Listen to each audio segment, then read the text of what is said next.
name and he appears.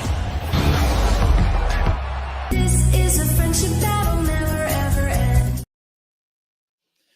Greetings and welcome to Winning Saturday Night. How's everybody doing this evening? Hope you're all doing and living well. I am a visionary. I am a revolutionary. I am winning reality. How are you doing? Thank you to all of those great, awesome, beautiful YouTube subscribers, winner circle members scrolling at the bottom of the screen. Thank you so much for supporting the channel, and special thanks to Shelly and Wolfram, who also support the channel over on Rumble. I am broadcasting live tonight on YouTube and Rumble, but not X. Oh no, why? We'll figure that out in a second. Yeah, not X tonight. Not X tonight. Not X tonight. Evidently I'm a little low. So I'll just talk up. I don't know what's going on with that. Oh wait, hold on. Let me check to see if my audio here is on par. Let me just bring that up a little bit. That should help. I hope that helps out a lot. Like I can yell. All right. But thank you guys so much for being here. I appreciate it. And let me say hello to all those awesome people out in the crowd this evening. Welcome to Winning Saturday Night. All right. Wolfram, how you doing? Hope you guys enjoyed the new intro. I think Wolfram did. Thank you for dropping these links. Remember, when you're here, to always listen to the wolf. He knows what he's talking about. Sorry about that. He wipes his paws. He lopes in and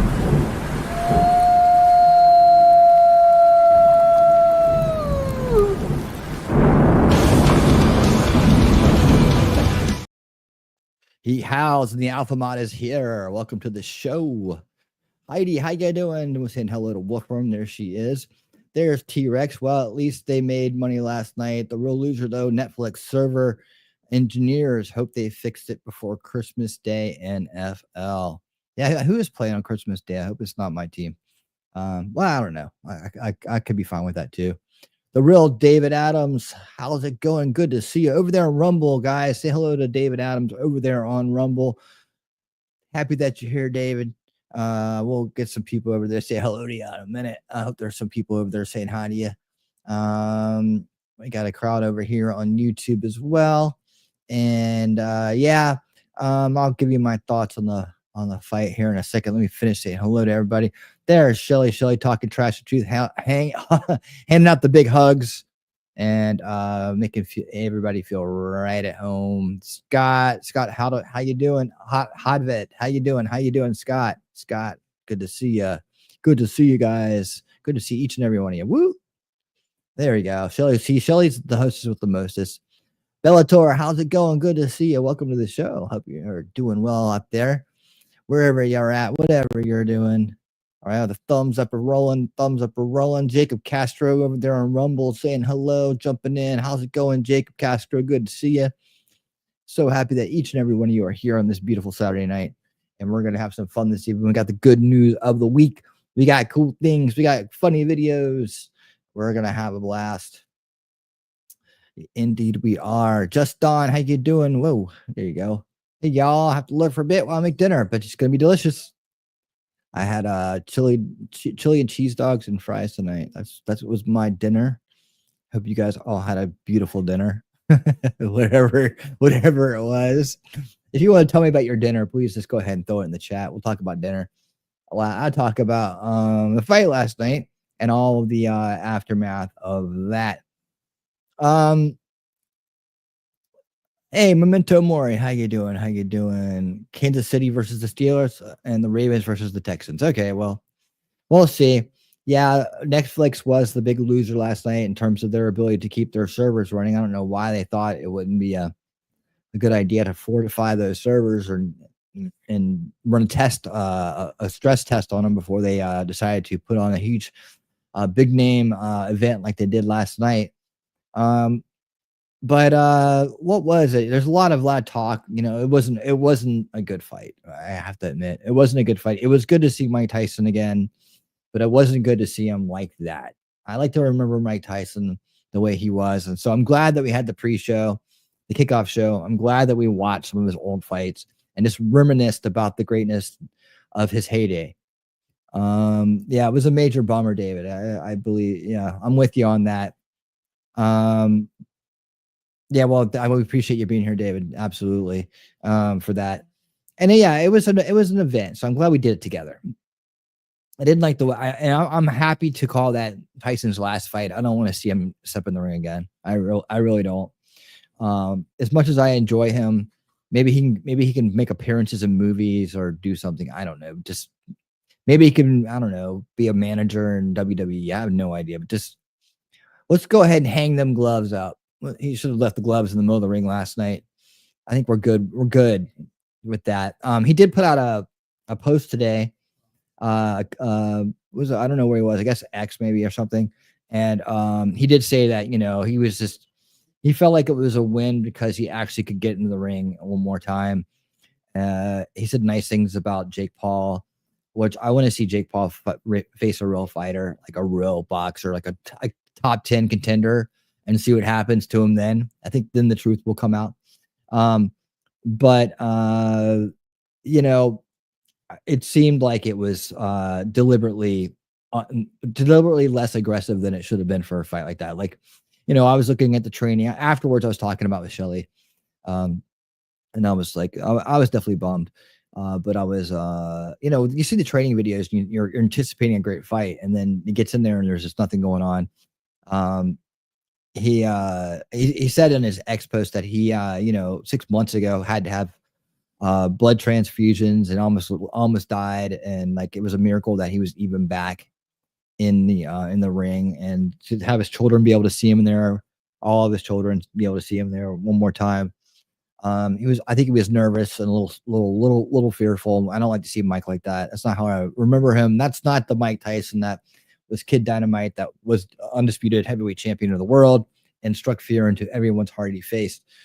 That's the guy I will always remember. That's the guy I will always talk about. This hope that the money does him well in this fight, and that he can put it to good use, and takes care of him. But as far as his career goes, it was gone over long before this fight. I saw somebody else pop in here. Thomas, what's up? How you doing? Good to see you. At least he not in Jake in about 30 seconds are getting given a hydrogen bomb right off the bat. I mean, to see a few good shots get in there. I would like to see him be aggressive and just leave it all out there. But he had his reasons, and it is what it is. And we got to see Tyson one more time, and that's it. That's about it. But other news, other aftermaths. My X count is suspended. Yeah, suspended. It's a shame. I was getting ready to break 1,800 followers. And they didn't give me a reason why. It was just like boom, zero followers, 0 following. And I was like, your account has been suspended. So I've started the process of getting it reinstated. I guess that'll happen eventually. I guess, I don't understand why they did it. I'm a good boy. I follow all the rules.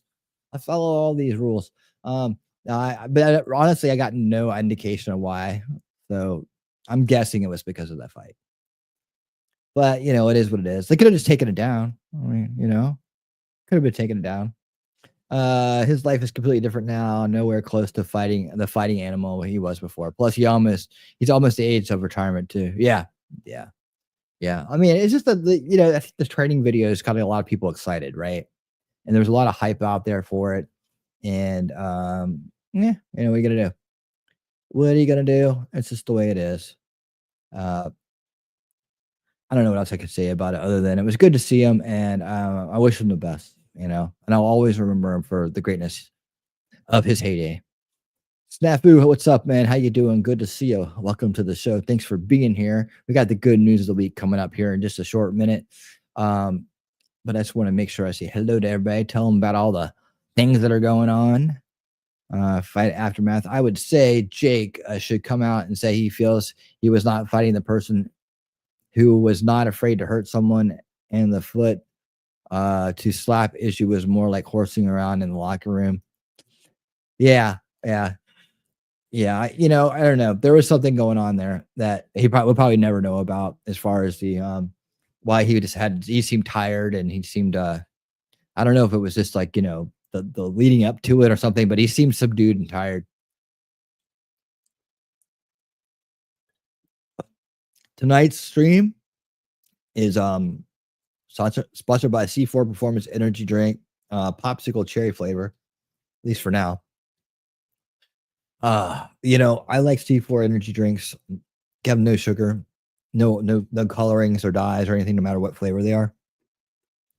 But I order from the grocery store, and I order like frozen bombsicle, grape, and cherry, and then I'll get like the other ones from the store, or I'll order a case of like the more like the tri-stem versions, like the raspberry and I got sour green apple coming tomorrow. Those are like the ones that have like the pre-workout kind of ones that give you like a lot more energy.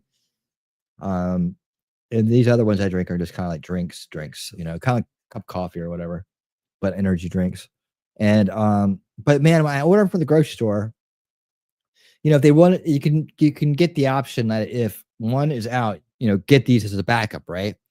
And I don't know why, but they keep picking like they keep not having the frozen bombsicle, which is a good flavor, and they keep sending me Starburst flavor, and I don't want the can. They have candy flavors. I don't want candy flavors. The popsicle flavors are fine, but I don't want like Starburst or Skittles or any of that shit. I think they got Jolly Rancher now. I know someone who might not like that flavor, but the but yeah, they keep sending me Starburst flavor, and I don't like them, and that's all I have left right now after I drink this one of the last grape. Um, I don't like the star that now I have 5 Starburst flavored C4s in my fridge, and I don't want to drink them. Brand new flavor in your ear. Yeah. How's it going, Levy? Good to see you. My fave flavor is cherry. Yeah, Shelly likes the cherry. Cherry's good. The grape is good. These are popsicle flavors, like your old fashioned popsicles, like those. Yeah. And then I like the raspberry flavor, and that's like the tri-stem. Like it has a bunch of a little bit more energy to it. And I like that. I like the Liberty Ice, American Ice, or something like that. That's another flavor. And like I said, I'm gonna try the what's it called? It's called sour green apple or something. That's coming tomorrow. So I'm trying that out. That'll be new. That'll be new. I'll try that out on the old school watch party Sunday night. We're gonna be watching Am I Racist? That's definitely on the ballot for tomorrow night. The but I have to pick another one too. So I have to pick another one. I was trying to figure out whether that's a movie or a documentary because it's a little bit of both. I think I'm gonna count it as a documentary, and I'll just find another movie or something. I don't know. I got to figure out what movie to watch. What's a good Thanksgiving movie? You guys want to talk about it now? What movie should we watch tomorrow night? Anybody have any? Remember, we like comedies. We like old school. Okay, the best one you can pick out is something that's like old school comedy, classic comedy, like 80s comedy, early 90s comedy, something like that. Those rock the house. Anything like that usually gets the higher consideration. But then there's other movies we can watch too. I kind of like I've been wanting to. The Matrix has been one of those things I've been kind of kicking around thinking about.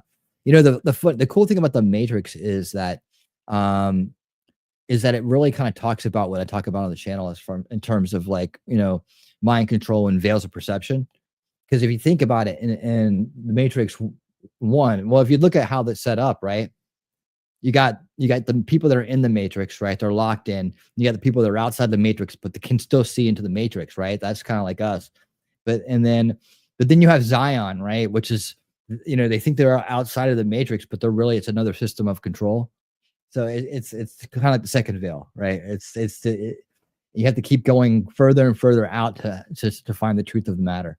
And I don't know that they ever did that in those movies. If they ever went that far, I don't know. It's kind of crazy if you could like think of a time that was post to the Matrix situation where things kind of panned out. Something John Candy.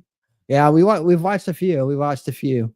If it was summer times, I'd think Summer Rentals. That was one of my favorite ones. You got that sunburn, but that was like they had the floating restaurant, like it was like a pirate ship or something. They sailed in the regatta. That one when that movie came out, Summer Rentals, that was like one of I laughed so hard. I remember laughing so hard at that movie. I watched it sometimes later, and it wasn't as funny, but the sunburn was hilarious. The sunburn, and oh man, it was like he was. I don't know. I like John Candy. Some people don't, but I like him. The Hoboken Chicken Emergency is a Thanksgiving movie. Nuh-uh. Is it really? Is that the name of a movie? There's a movie about the Hoboken Chicken Emergency. Holy crap! Planes, Trains, and Automobiles. That's a great one. Little sad, but funny at the same time. O'Connor loves the sour apple one. Sour apple one. Okay, I haven't tried it yet. They don't have it around here, so cool. Let them know that I'm trying it out. Let them know that I'm doing it. I'm trying it. Let's see. American Hero next to the others. Danny Penny, the greatest American hero next to other, and something about this simulation running around out of RAM and ideas. Okay. I always have to go back one more to see with Thomas, make sure I'm not missing anything.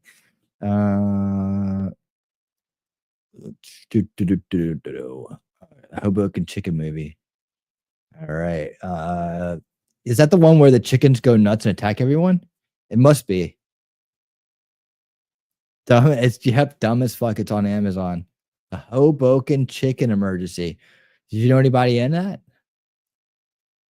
Were you an extra in that? So, yeah. Oh boy, we got good news of the week coming up here in just a minute.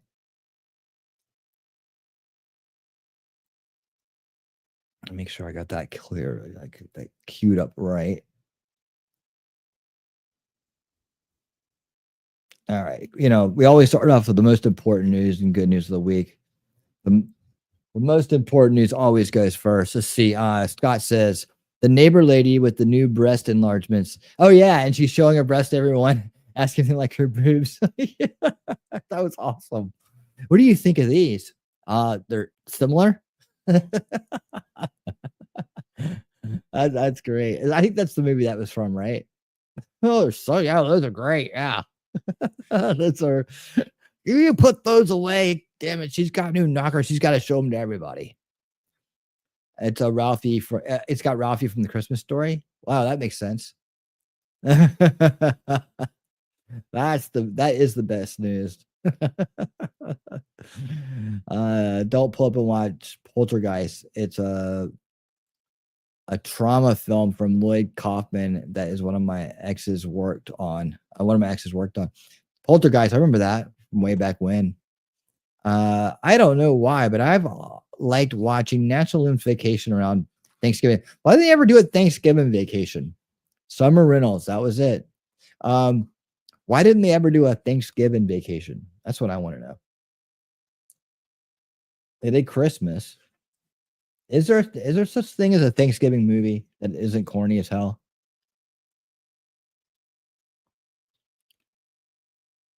In December we're going to be watching all Christmas movies, so that's gonna be cool.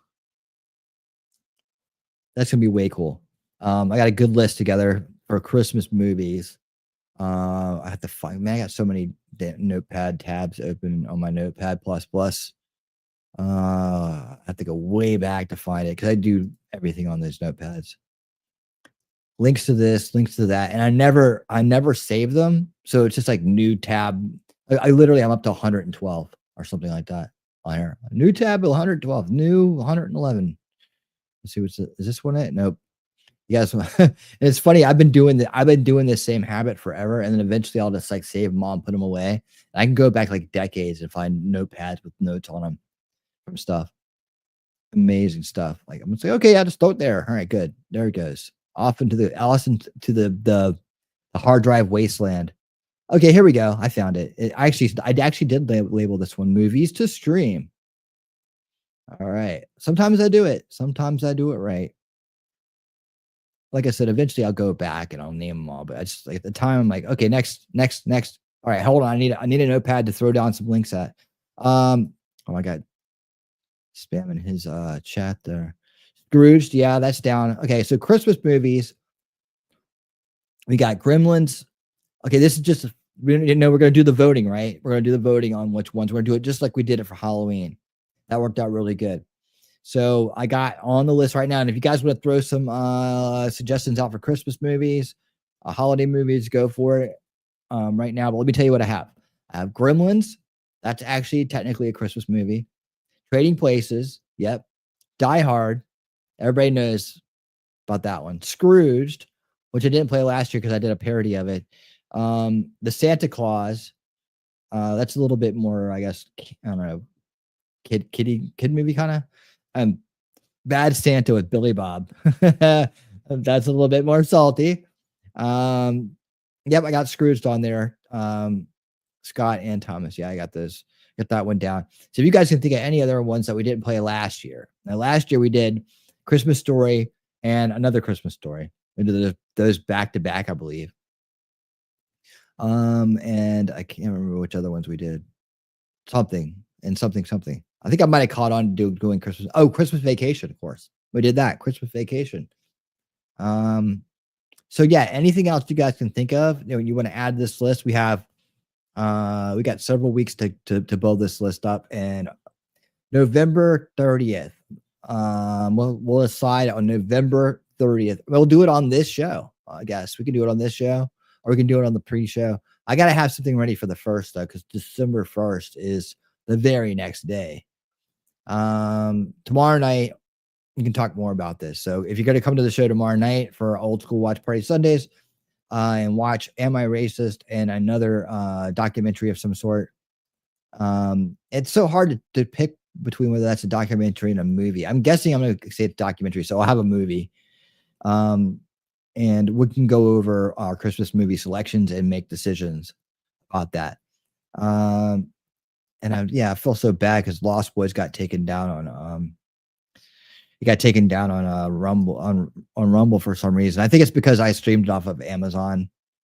And I think the thing is like it's not the movie you're streaming or what you're streaming, it's where you're streaming it from, right?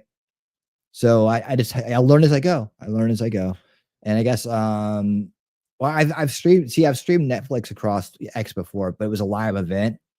And so I'm sure that's what it is. I'm sure that's what it was. Guess that's why I was the only person streaming it last night. But I'm sure I'll get it back. I'm sure I'll get it back. I mean, if not, well, okay. I guess I got to start all over again. But getting up to 1,800 followers was a chore. It was a freaking chore. But we'll get back there. Okay. Well, sounds like the friend who was horrified freaked out by Cholula. Cthulhu. The Ice Storm and Scent of a Woman on Thanksgiving movies. The Ice Storm. What's that one about? Scent of a Woman. Is Al Pacino based? It's not as bad as his buddy De Niro. De Niro. That guy. Boy, I tell you, that's the fastest way to ruin your career. De Niro will show you how to ruin your career. Winning was a bad boy and got in trouble with the Netflix overlords. Yeah, I did. But you know what? I helped a lot of people watch a really bad fight. So that's what matters in the end. That's what matters. In the end. I helped a lot of people see a bad fight. All right. Net dicks. Thomas sliding in sideways, the comedy. All right. Well, it's about time to do this. First of all, let me thank my sponsor. We got to play an ad here real quick. Max Mirror brand hot ramen. 明星一平ちゃん一平ちゃん前の子アップしてんじゃんやばいよやばいの俺だけうまそう俺は一口目は絶対混ぜないのよだってからしマヨ感じたいっしょツーンとくるんだろおーうんま焼きそばにはこのからしマヨがないと新からしマヨでこってりうまい明星一平ちゃん Yep, and you just follow the instructions there in the ad and you can get yourself some too. All right. Yeah, I think more means hot. I think that means hot. I'm learning though. I'm learning as I go. Hey, and yeah, how you doing? How you doing? How you doing? Good to see you. Good to see you. No, Thomas, that's Max Mura doing a commercial. What's wrong with you? Of course it's Max Mura. All right. Speaking of definitely not AI. Here's T-Rex Trucking and More singing us in for good news of the week.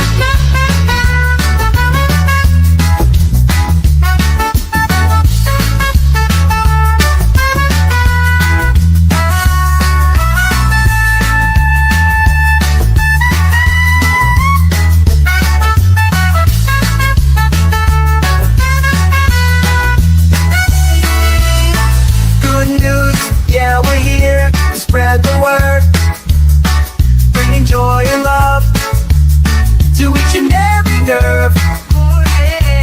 Positive vibes, that's what we're all about.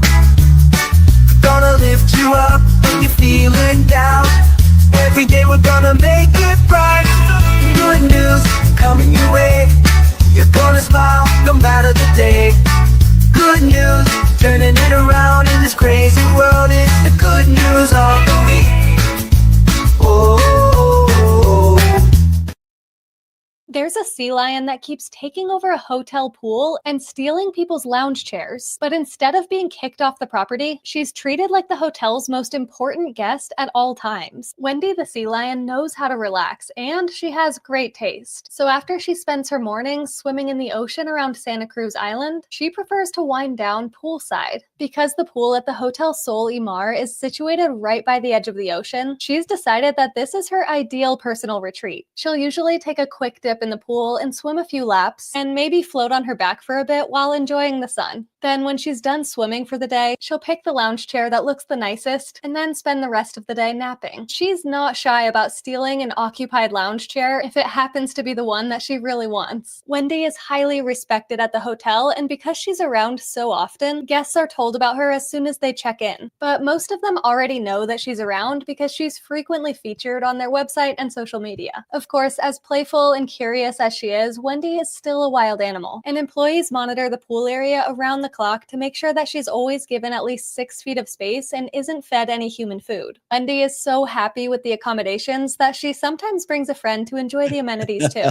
This walrus was given his own floating couch so that he would stop sinking boats along Europe's west coast. Wally is believed to have fallen asleep on an iceberg and then drifted in blissful ignorance south Wally from the the walrus. Arctic to Ireland, Love which it. is a very unusual place for walruses to be. After he was I love initially Wally the spotted, walrus. Wally decided to take a solo vacation across Western Europe, and marine biologists tracked him as he visited the UK, France, and even Spain. He then started making his way back up north, but during his 6-week stay on the Isles of Scilly, Wally started getting up to some mischief, and he started using boats Wally. as his personal nap racks. Because Wally weighed an estimated 1,800 pounds at the time, and some of the vessels that he chose were relatively small, he ended up capsizing and sinking several boats. Hey, Ronnie. So in an attempt to be accommodating hosts and to try to minimize property damage, the British Divers Marine Life Rescue crafted a floating couch just for him, which was really a sturdy pontoon with 3 sides to lean against. Wally took to the floating couch, and once he left the area and continued north, Seal Rescue Ireland also prepared a special float for him, allowing Wally to actually couch surf his way back up the coast. Oh, After so a short good. stay in Cork, Ireland, Wally was spotted in Iceland 22 days Wally, later, which was celebrity. great news for everyone following his journey. This confirmed that Wally was successfully making his way back to the Arctic, where he's now believed to be living a much more typical walrus life with all of his walrus friends. And a lot of when great this seal showed up in a Massachusetts pond, he refused to be captured. But after he turned himself into authorities, they learned that he was actually just an old friend. The 230-pound gray seal was named Schubert after he was found swimming in Shoe Pond in Beverly, Massachusetts. He stuck around for a week, becoming a local celebrity and showing no signs of leaving. Because the busy area wasn't the safest place for Schubert, wildlife experts decided that it would be in his best interest to relocate him back to the ocean. What they didn't The anticipate was authorities. just how evasive Schubert would be. And while he did show interest in the rescuers, he always stayed just out of reach. After a day of trying to secure him, the team called it a night, only to receive a call at 2:30 a.m. from the local police department informing them that Schubert had exited the pond, done the worm all the way across an empty parking lot, and plopped himself on the lawn directly in front of the station.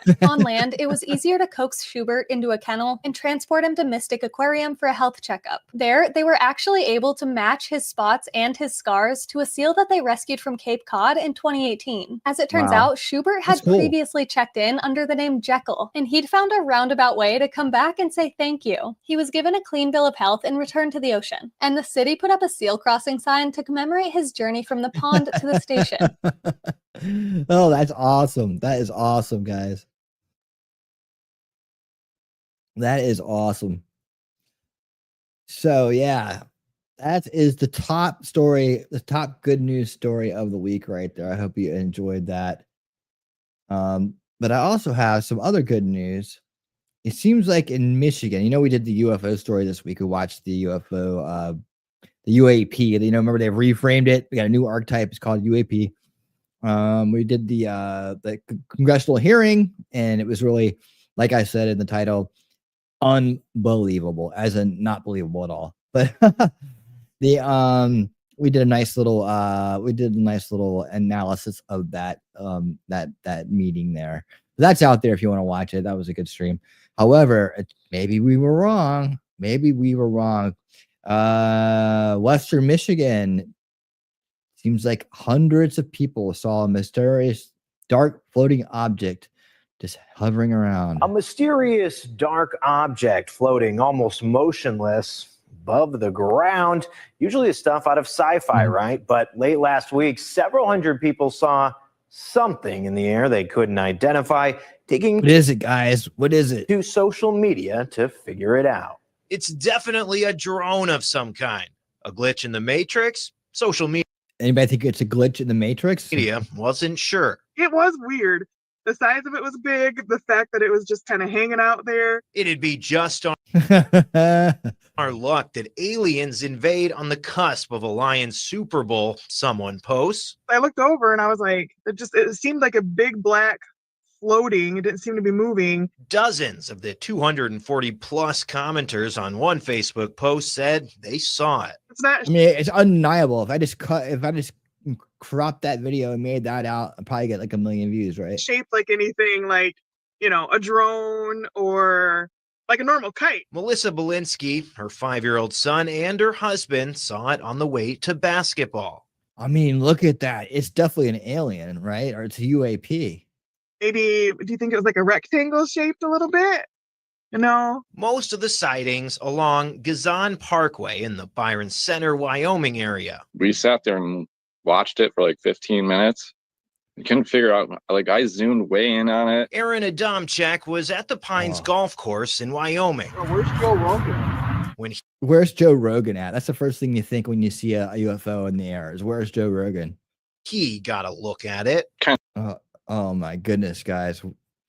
It's starting to get a little dark. Yeah, it was wild. Everybody saw it. It's undeniable. I mean, where's the military when you need them? Wind's blowing right to left, and that thing ain't moving. You see like the scramble the jet fighters are like boom, boom, boom. It's go flying by. Oh, we can't get it. We can't lock onto it. It's too slow.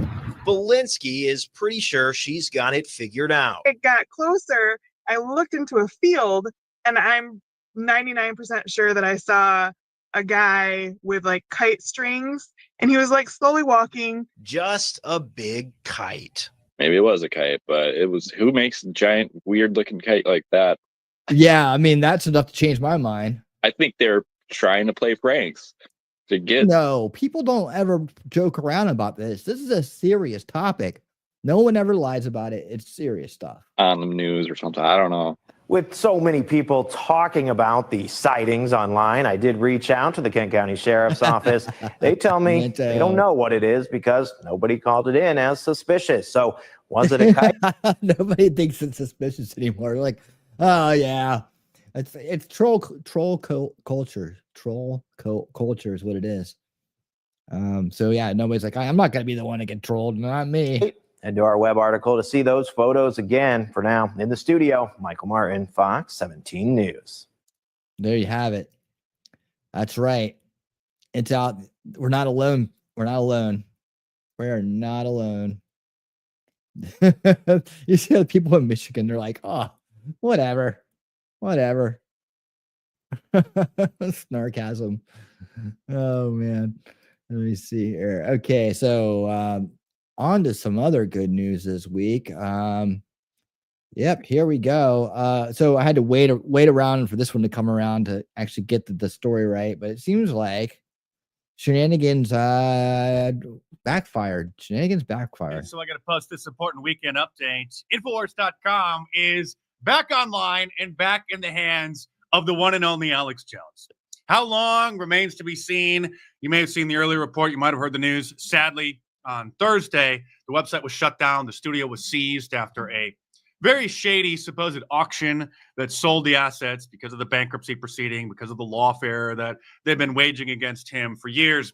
And the site was purchased by The Onion, a big corporate conglomerate that owns the satirical website that used to be funny 25 years ago, thinking that that's a big joke. Get it? Because The Onion's a fake news website, and they think that they say Infowars is a fake news website. So The Onion supposedly bought it.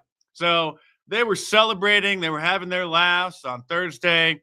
But then the very next day, there was an emergency hearing, and a judge ruled that the supposed auction was a little bit shady and halted the sale of the website, of the assets, of the studio.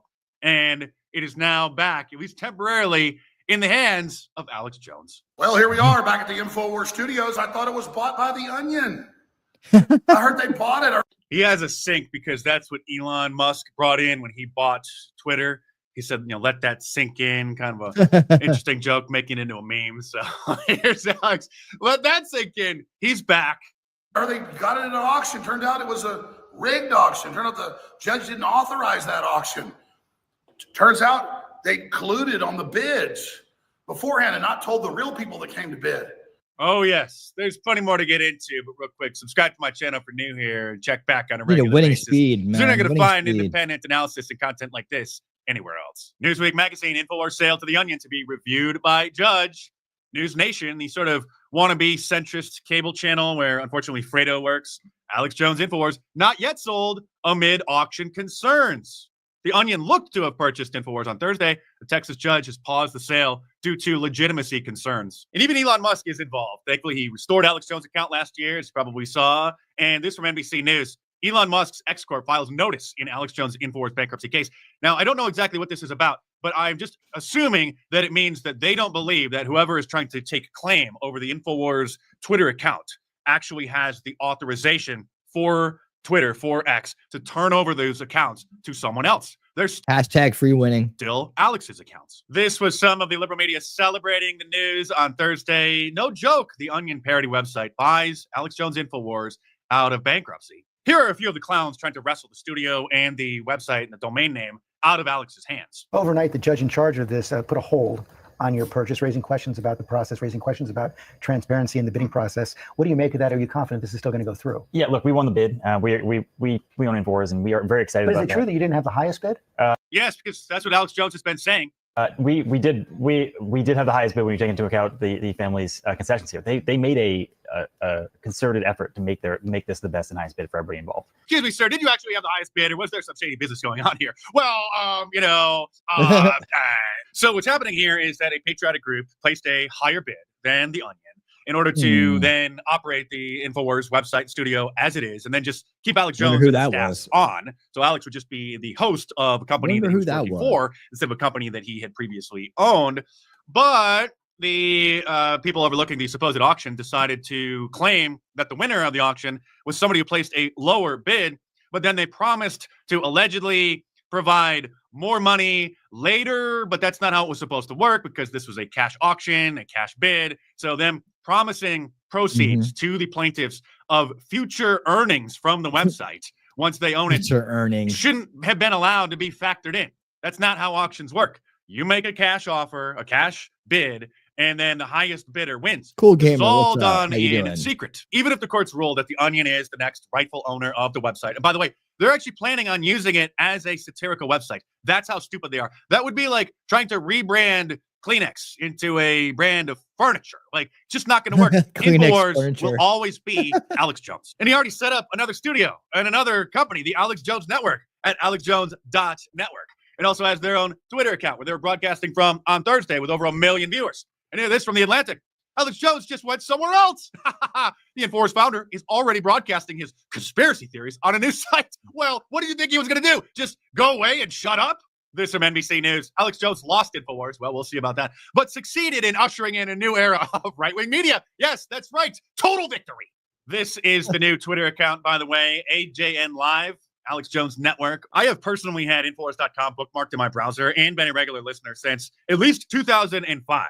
Back before YouTube, before Twitter, before all the social media sites, when the only way to listen to a show was to live stream it on Infowars.com. That's what a pioneer Alex Jones has been. And by the way, also, for those who don't know, for the new viewers, those who missed me mention this in previous videos, I've also gratefully been a regular guest on Alex's show about every year for the last 19 years since 2005. Alex Jones played not only a pivotal role in inspiring me to do what it is that I do, but also gave me the boost back in 2011 so that I could quit my day job and go full time by literally just fronting me the money to help me print a couple thousand copies of one of my books. And then with that extra cushion, I quit my day job. Very cool. And then I went all in on YouTube and writing. I have the audio interviews saved from many of my appearances on Alex's show over the years, dating back to, I think, even my first appearance. But let me just show you this clip. Others have seen this. I played this before, but for the new viewers, for those who have missed it, this is Alex and I talking back in 2009 about, well, one of my favorite subjects. Can you guess what it is? It all goes back to Operation Mockingbird, which was started back in the 50s. And this is, again, this is not just me saying this or Alex saying this. There was a congressional hearing back in the 1970s, in the mid-70s, that uncovered that the CIA was paying reporters to plant stories and also gatekeep. So that was 2009, 15 years ago, before I think he was even having guests Skype into the show. So that was just me calling in like we used to on old-fashioned radio shows before the sort of digital revolution fully went into swing. So bookmark alexjones.network in your browser and follow them on the few social media platforms that will still actually allow free speech. There you go. Good news. They haven't got it yet. They haven't got it yet, and they got busted pulling some shenanigans. I think that's really the good news, is that more corruption being exposed. That's what it's all about, y'all. The more they try to do corruption, the more we expose it. Those are always wins. And in fact, like I talked about last Wednesday, shenanigans in Pennsylvania continue. I'll be talking about that this week on Winning 2024. Keep an eye on that very closely. They're trying to flip that Senate seat. They're trying to flip a county. I got news on that coming up this week. So I'm gonna give it a couple more days to get some more details on it, but I already have it planned out to talk about that. And keep an eye on it. Seems like rig watch is not going to go away. We're just going to have to it's going to turn from election rig watch into system rig watch. And I did have this, have this phrase, establishment games. So from way back. So establishment games is another one where it's just the games that they try to play. And maybe it's more like the games we can expose now and start to flip on their head. But don't think that it won't be exciting watching them try to pull all their bullshit. But hopefully now that we got loud enough voices and enough people out there that as they try to do it, we just keep calling it out and shining light on it, and it keeps just disintegrating in the sunlight. But no, they'll have no doubt they're going to try some old shit and some new shit on top of it to try as a form of denial and a form of for the useful idiots, and as a form of retribution, and as a form of trying to regain their power. They never stop, so we never should stop trying to stop them. All right, guys. Some good news here. And I'm sure we're going to see a lot more of this. I got some things to say about this, but let's take a look at this quick clip here. Texas border wall construction in Maverick County is underway. Look at all that open border right there. So yeah, they're still working on it. Here's the thing about the border, though. And I can say this while this is just a video here. I do have this sped up, right? Good Lord, imagine if I didn't. So yeah, they're building this wall. And what I want to talk about as we watch this construction here is that I don't think that this wall I think it's a very cool, a very good stopgap, but I don't think it's the end game solution here. Like this is a good start, right? We need this, and that's weird how all that is gone right there, and all that's gone right there. It's like, what are you gonna? What's the start right here at the end of this road? Yeah, it looks like it needs to go way down that way somewhere. It needs to go somewhere because I can think you can just walk around the end. But as we've seen in the movie Line in the Sand, and we've seen other videos, right? People can climb this wall. It's not unclimbable. Even with the plate. I don't like the plate at the top, but even with the plate at the top, they're using grappling hooks. They climb up, they throw the grappling hook on there. The grappling hook is attached to a ladder, and people climb the damn ladder, right? So, I mean, yes, there needs to be more. There needs to be more than just this wall. So once you put this wall up, there needs to be optimizations made to it. Down in the San Diego, California area, that part of the border, they have these tops that have these round edges and this big old ledge that are like really impossible to climb over. Like that's one thing, right? So that's one thing. Okay, let me stop that there. Give some free Get on out of here, girl. All right. But the other thing is that they can saw through it. Like, so if you have all this vast amount of land to cover, right, to monitor, they're just cutting they're cutting the individual posts, and they're just sliding them to the side, and they're squeezing through. We saw that in Line in the Sand too. So there needs to be more going on with this than that. There needs to be sensors put in or something. I'm all for another layer of walls, right? Like I'm saying, let's go ahead and take some more space, go about another 5 feet, and just make everything in between the walls. And put 2 walls up, really. I mean, what do you guys think about that? Let's see.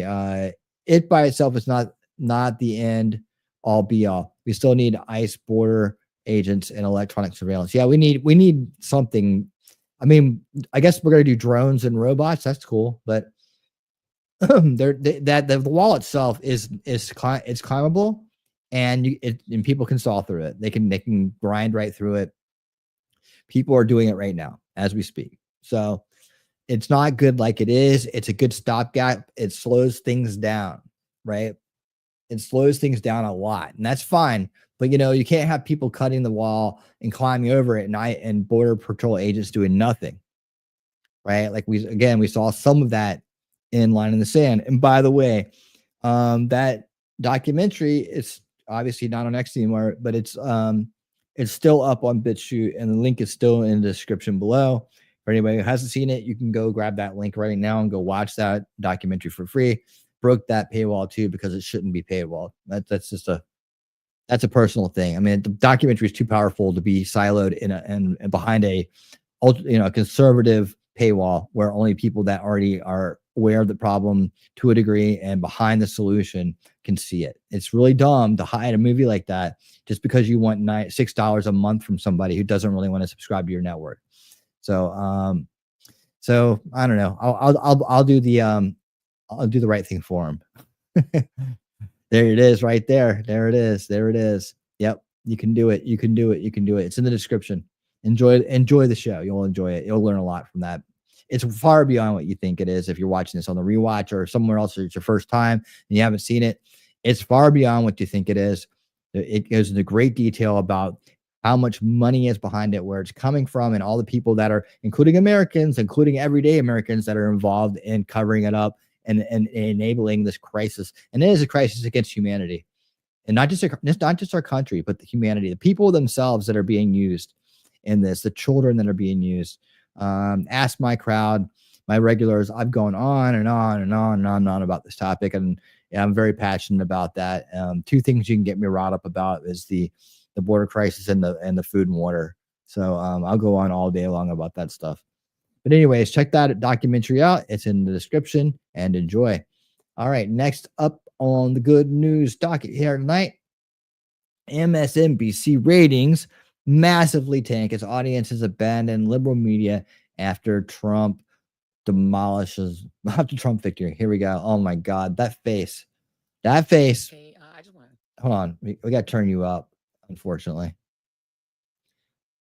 give some free advice to the white progressives, particularly white progressive women who may Oh yeah, she's so tolerant and loving. be thinking about marching against the Trump victory, maybe putting back on the P-word hats and doing that thing. I would just say probably don't send any of those invites to any Black women you know. Oh, by the way, I forgot to mention, she speaks for every Black woman on the planet. I'm just going to tell you right now, they're not coming. Like, yeah, she's sisters out there. She's the one that, you know, you have to get your permission to do everything through her, and then she talks for you, right? So don't ever confront her about it, because, you know, she's the top queen, and you definitely don't want to go and tell her to shut her mouth and speak for herself at any place in the world ever that she may be. You know, you definitely don't want to do that, because you know, she thinks she's the ultimate queen. She says she speaks for you. So yeah, you definitely don't want to tell her to shut it. I'm pretty sure Black women have resigned from the Save America Coalition, Save Democracy Coalition, and definitely the Save the Democratic Party Coalition. I think that could save their own ass coalition. That's probably not happening. I would just keep those invites maybe among your own friends, because I don't. This woman is delusional and crazy. I mean, honestly, and to be making that much money and to have that much influence over people is scary. I don't think they're coming. But yeah, I think Black women are now on the Save Black Women, Prioritize Black Men, and prioritize Black communities, Black businesses, and that, and you know, the Black spaces. But Save America, Save the Democratic Party. Yeah, I don't think that's happening. Boy. We got to talk about the collapse of the mainstream liberal media, which is in full swing following the Trump landslide victory over Kamala Harris. Okay, if you guys have been paying attention to the stock market, right? The stock market has been skyrocketing ever since Trump won the election, and what's happening to MSNBC and CNN's ratings are the exact opposite of that, right? It's the exact opposite, okay? Their ratings are plummeting into the ground. As you can see here, Joy Reid down 54.6%, Ari Mebler down 49.6%, Chris Haynes down 47.2%, Alex Wagner down 53.6%, Morning Joe down 39.6%, Stephanie Wolf down 67%, Andre Michelle down 39.7%. Now, again, this comes after MSNBC. Let's just say they did not. I don't even know who half those people are. I know who some of these people are, but I don't know half of them are. I think they put Brian Stelter out there anyways as the proverbial snowflake media prostitute. Not have a good night or an election night. All the anticipation, all the excitement, all the anxiety, all the. I love it when this woman's disappointed. This is one of the things I live for right here. Watching her in disappointment and disbelief. Doom scrolling, all the manic refreshing of polling averages. It has all been leading to this hour. And we know you have every choice in the world for where to spend tonight. So we're really grateful that you're spending it with us. And we hope you'll be with us through the duration. How's everybody doing? First time voting? Yes. How you feeling? Good. You guys doing okay too? Yes, we're doing great. Come on, She had a really bad night. I was going to ask who you're going to vote for, but I didn't need to. Time voting. As you know, this is where the Harris campaign wants to drive up the numbers to sort of counteract that T in the middle of Pennsylvania, to counteract the rural votes that the Trump campaign is expected to get. Philly? And so what you've seen in the last couple of weeks, if this is an audition for managing a complex organization like the United States, Kamala Harris has passed the audition flawlessly. This has been, in many ways, a perfect campaign. And what the campaign is talking about now is the granular get out the vote effort that you just don't see on the other side. On the other side, you're seeing Charlie Kirk going on X Twitter this morning and begging people to vote. The last week has been a very good. Yeah, that's what he did. That's what he did. He's just begging people. Yeah. Look at this. Now, first results coming in from Florida. Projected winner. Oh, that's in Vermont. Okay. A little bit of misdirection going on there. Close for Kamala Harris, not a good close for Donald Trump. He hasn't been able to fill the rallies. He's addled. He has racist comedians opening. Whatever. It's been a trashy week for Donald Trump. A few moments later. But it sounds like the Harris campaign is sort of keeping things tight in terms of whether or not they're going to string people along into thinking this is going to happen. What they went to that venue tonight hoping to see and witness was a historic election of Kamala Harris to the presidency. Was the end of the Trump era as they knew it. And so we don't know the outcome yet, but that is not what they are receiving. And they are being told to go home and wait till tomorrow. I used to ride the elevator with Rachel Maddow when she worked for Air America. She was chubby and funny back then. Oh no, how did she go from Air America to MSNBC and this horrific monstrosity of a persona?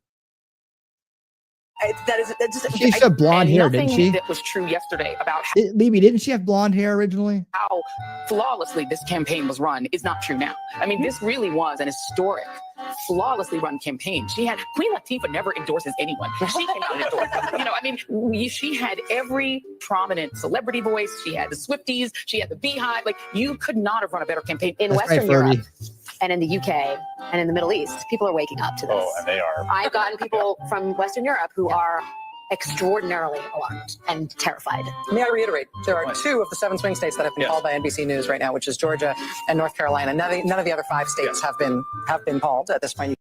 Oh yeah, just okay. I know she was a brunette. Okay, I thought I saw some old pictures of her where her hair was long and she was blonde or something. Mad cow. She does have the mad cow disease. She got the hoof and mouth disease. You can see this is the battleground states, Pennsylvania, Michigan, and Wisconsin, the so-called blue wall. None of those states called by NBC News. In the swing state of Pennsylvania, NBC News now projects that presidential contest has been won by Donald Trump. It presents an insurmountable future here for Kamala Harris and for the Democratic ticket. Let's watch as Trump takes the stage in Palm Beach, Florida. Look what happened. Is this crazy? Boy, it's going to be a real tough speech for her. Yeah, so it's not a good night for MSNBC. Okay, like I told you guys, in response to Kamala Harris losing, okay, and the viewers being gaslit for 4 years straight with nonstop far left propaganda, they are now abandoning the network. Again, you have hosts like Joy Reid, who's a full-blown race hustler. Her ratings are down 54.6%, right? That's a lot. She's lost more than half of her audience. I mean, is anybody surprised? I mean, she basically told white progressive women, probably her main audience, her core audience, hey, us black women aren't going to really help you out anymore. Okay. In fact, Joy Reid is doubling and tripling down on the identity politics on her network, on her channel, because she's upset that white women did not vote in line with Kamala Harris, the fake black woman. Take a look. Right. I mean, dude, yeah, that too. They're still in denial about that, man. They're still in denial about that. They need to listen to themselves on replay how ridiculous they sound. I don't know if they even can tell, Ronnie. I mean, it's hard to tell at this point. I know they should be forced to listen like this, like lock them in a room and make them listen to themselves over and over and over again. Stop. Right. It's just like they always bring up irrelevant shit, like foreigners being upset with our elections. I know, right? As we try to unpack exactly what happened in last week's election and how Donald Trump won, there's one particularly disingenuous argument that has emerged. Uh-oh. What is it? I think one of the losers here is condescending identity politics. We constantly try to parse out. She's like, uh-oh, not my bread and butter. Different ways of speaking to different cohorts because our focus groups or polling shows that so-and-so appeals to such and such. That's not how normal people think. The dominance of identity politics on the left, which made it push for all kinds of DEI policies that largely came out of the urban academic bubble, but alienated many mainstream voters. Urban academic bubble. In other words, cultural Marxism through critical race theory. The idea that identity politics was the problem for Democrats is laughable, considering it wasn't Vice President Kamala Harris who relentlessly focused on race or gender. No, she only made a big deal out of it. I mean, she only labeled herself as the first black, right? You know, partially colored, someone who of color, someone who of African descent, whatever you want to call it. She had to put that label on everything that she did. Everything she did. But she never made a big deal out of it. She just made sure that was the thing that was out and up front about it. Everything that she's ever done in her life, whether it be district attorney, whether it be vice president, whether it be presidential candidate. Well, I don't know. Half of probably a dozen other things that she's done in her life. She's put some kind of identity label on the front of that and made it the foremost thing that she probably said that she was the first half Indian person ever to make fries at McDonald's. I mean, I don't know. I mean, of course, she didn't do that either, but whatever she could, she attached race to it. Everybody in your party does it. We all see it. So I don't know what you're talking about at all. And who threw that up there? Okay, cool. And we got to do this real quick.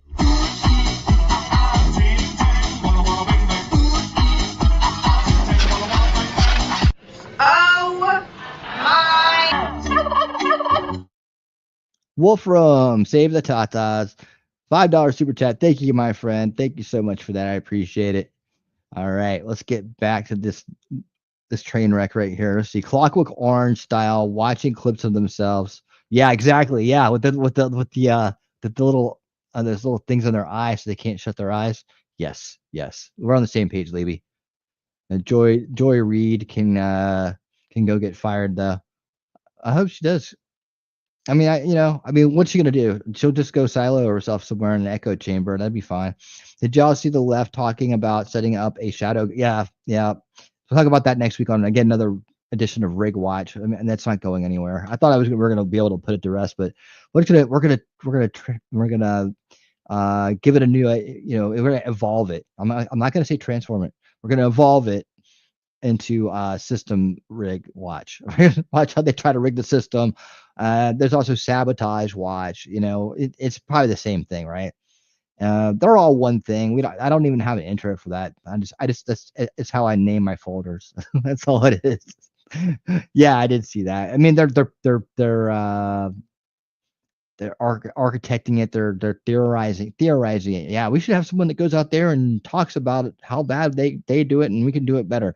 Yeah, I mean, isn't that how things already kind of are already? I don't know why they think that's just monumental, but yeah, they're talking about like they would have the Capitol be New York instead of DC, whatever. I mean, what we're gonna do is what we have to do is be so successful and so happy and so prosperous and so effective at undoing all their bullshit that them barking in the corner doesn't mean anything. And then we got to focus on the youngest generations, make sure that they do not receive the same trauma training and subversion of the last generations and they have. We'll minimize the number of abuse victims, and that way we'll minimize the number of corrupt individuals and the following generations.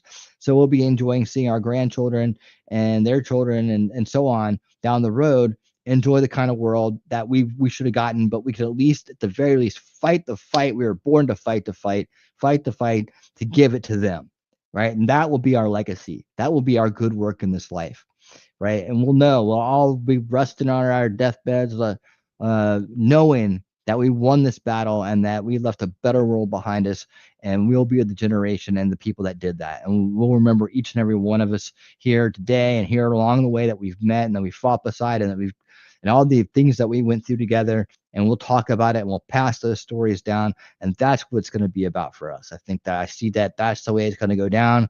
So that's why every bit of effort that we put in, everything that we do, and everyone that we stand with and stand behind now is all totally worth it. We may not see much of our hard work come to fruition in terms of reality and everyday reality, but we'll be part of the fight to make that reality happen. We'll be part of the fight to win reality, and that's why we're here. All right, let's get back to this. Let's see. Redhead Jen. Yeah, I have stories about Redhead Jen. If you look into her past, she's a Justice Democrat, right? And if you know anything about the Justice Democrats, Ketanji Brown, or the one that I think I have her name right, the Supreme Court Justice, she was a Justice Democrat, and basically Jen and this other guy were put into the Biden administration to make sure that she got on the Supreme Court, and this has been a long time work that's been going on. But yeah, they're part of this really subversive Justice Democrat group that was trying to, I guess, dominate or take over or whatever for the Democrat Party. It ain't going so hot. Talking trash truths. Remember, for 19 months. 19 months. Wow, I know. That is amazing. Thank you so much. You were wonderful. You rock. So much support and love from this woman. She's awesome. Everybody give Shelly a hand. And she's also the solution architect. She's at the highest level of membership, by the way. So she gets to see all the secret stuff, which isn't that much, but got to see it. And she also gets her own super chat video.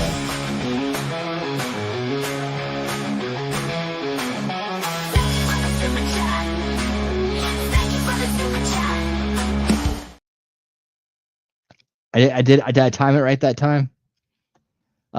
15 months for T-Rex Trucking and more. I love seeing it. Thank you guys so much for supporting the channel for this long. These people have supported the channel for over a year, well over a year now, man. That's amazing. I appreciate you guys so much. Shelly is better than me at almost everything except for driving a truck. There you go. Oh, so many people. I look around these days. I see so many people that want to be T-Rex trucking and more. He's trending. He's trending like you wouldn't believe. Like you wouldn't believe. Everybody wants to be T-Rex trucking and more because he's got it going on. He's 18 wheels are rolling across America, keeping the supply chain hot and ready for us, making sure we get our goods and produce and food and everything that we need. T-Rex trucking and more. The and more is success. The and more is a healthy supply chain. There you go. Thank you for your support. Yes, thank you. Raskins was on video talking about how they take Trump out and take control again. Oh yeah, you think he's gonna do it, huh? You're gonna do it, huh? I think that what we need to do is get in the office and find out what's up with Raskins. Why is he so venomous about this? Do they got some kind of blackmail on him? I bet you they might have some blackmail on old Raskins. I bet you that's why he doesn't want Trump to get in there and do anything. They might find some things out about old Raskins because Raskins looks like the kind of guy who has some skeletons in his closet. I bet you he doesn't want that to get out. He may have been to some P. Diddy parties. He may have been on a certain island down south. There's something about that guy that he just doesn't want the light. He does look like Count Dracula. He does. You're right about that. If their propaganda machine didn't work to some extent, you wouldn't have the TikTok meltdowns. Yep. No. 100%. Best lesson is that trick has been overplayed. Oh yeah. I mean, absolutely. The mind control, information-based mind control is real. It is real and it's out there and it's generational. And it works. It absolutely works. 100%. Yeah, 100% works. So, part of that is teaching kids how to resist it. And that's why I always recommend that we need to get the trivium into early education. The trivium is supposed to be in early education. It was designed to be in early education. It is a classical liberal education, not liberal in the sense of today's, communist, Marxist, adopted the word, co-opted the word liberal, not in that sense, but in the way that it's supposed to be. And the structure of the trivium builds the mind correctly. It's not out of sequence, it's in sequence. It teaches grammar, rhetoric, and logic. And when you know these things, you learn how to detect false premises. You learn how to see logical fallacies, and you will not fall for them. In fact, you have to turn it into a game for the children to find the fallacy. So when people like this woman talk, all they hear is blah, blah, fallacy, fallacy, fallacy, and they've shut her off after the first thing. That's how you break them. That's how you break propaganda. Edward Bernays and all the people who created it, they rely on false logic in order to manipulate emotional triggers, in order to manipulate emotional manipulation. Yes, that's it. That's what it's designed to do. But see, when you take logic out of early education, children grow up illogical. You don't have to grow. You're not talking about like Spock and everything, cold logic. We're talking about protective logic, the mental antivirus known as the trivium, as John Irvin pointed out, and if you go to triviumeducation.com, it's still out there. He made that 15 years ago. He was an interview that I did a year ago or so. Old school hero back in the days of the early days of the internet and the early days of the truth movement that turned in one half went to truth and the other half went truther. But that part, he was always on the side of truth, and he brought the trivium back into the light, like Ron Paul brought liberty back into the light. He brought that topic back to the light and educated a lot of people on it, me being one of them, and I'm still out here telling people about it today. But I'm telling you, if we teach our kids the trivium, teach them how to detect logical fallacies, a lot of this BS right here we're looking at, this BS coming out of this mouth, see this blah, blah, poo-poo, right, out of that mouth, she's been subverted. That's why she's like this. Right. And now she grew up and she's subverting other people. She has no logic in this brain. See, there's none in here. She'll be able to draw on the screen. None. No, I'm drawing an arrow here. There's no logic in there. No logic in there. No. Only hate and only fallacies. And that's what she spews out of her mouth like that. Ooh, blah, blah. Either her own or anyone else's. That would be Donald Trump. In fact, it was Trump and his running mate, J.D. Vance, who ran an identity politics entire campaign focused on men. They have an identity too, you know. I mean, Trump did walk out to the song, It's a Man's World, at the Republican convention. And again, all the focus on identity politics came from Trump and Vance, not Democrats. One more time. Let's keep it rolling.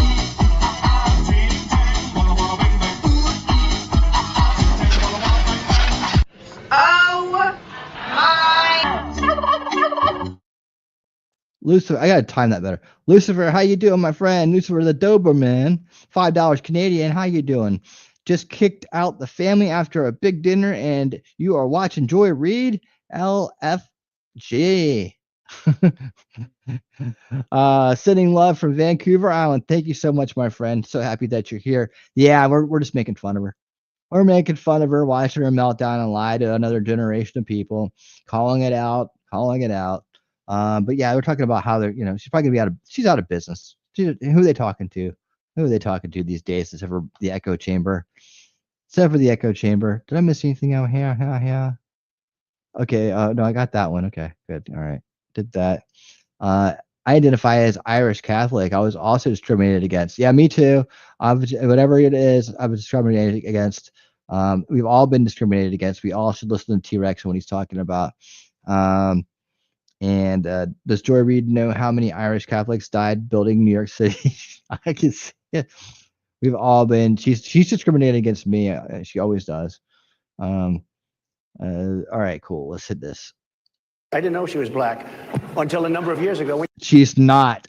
she happened to turn black. We're effectively run Trump is being nice in this country via the Democrats, via our corporate oligarchs, by a bunch of childless cat ladies. In Springfield, they're eating the dogs. The people that came in, they're eating the cats. We're talking a lot about Venezuela because Aurora is really infected by Venezuela, but they're coming from all countries. There's literally a floating island of garbage. Oh my God, they're gonna run this guy into the ground.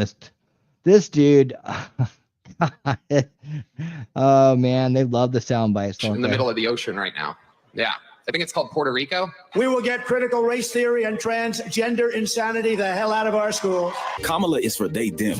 President Trump. That's a good idea, BB. Yeah. So again, this is why Joy Reid has lost over half her audience. Okay. This is why she is taking into obscurity is because of the constant gaslighting and lying on her show, right? I mean, imagine being a journalist with a straight face going on national television and saying, yeah, Kamala Harris and Democrats, they didn't run on identity politics, when all we heard about for the past 3 or 4 months is how you must vote for Kamala Harris because she's a black woman. In fact, that's the only argument they had for supporting Kamala Harris, is that you got to support her because she's black and she's a woman. And if you don't, then you're racist, right? You're sexist and you're bigoted. Okay. That's essentially what the main argument was. Okay.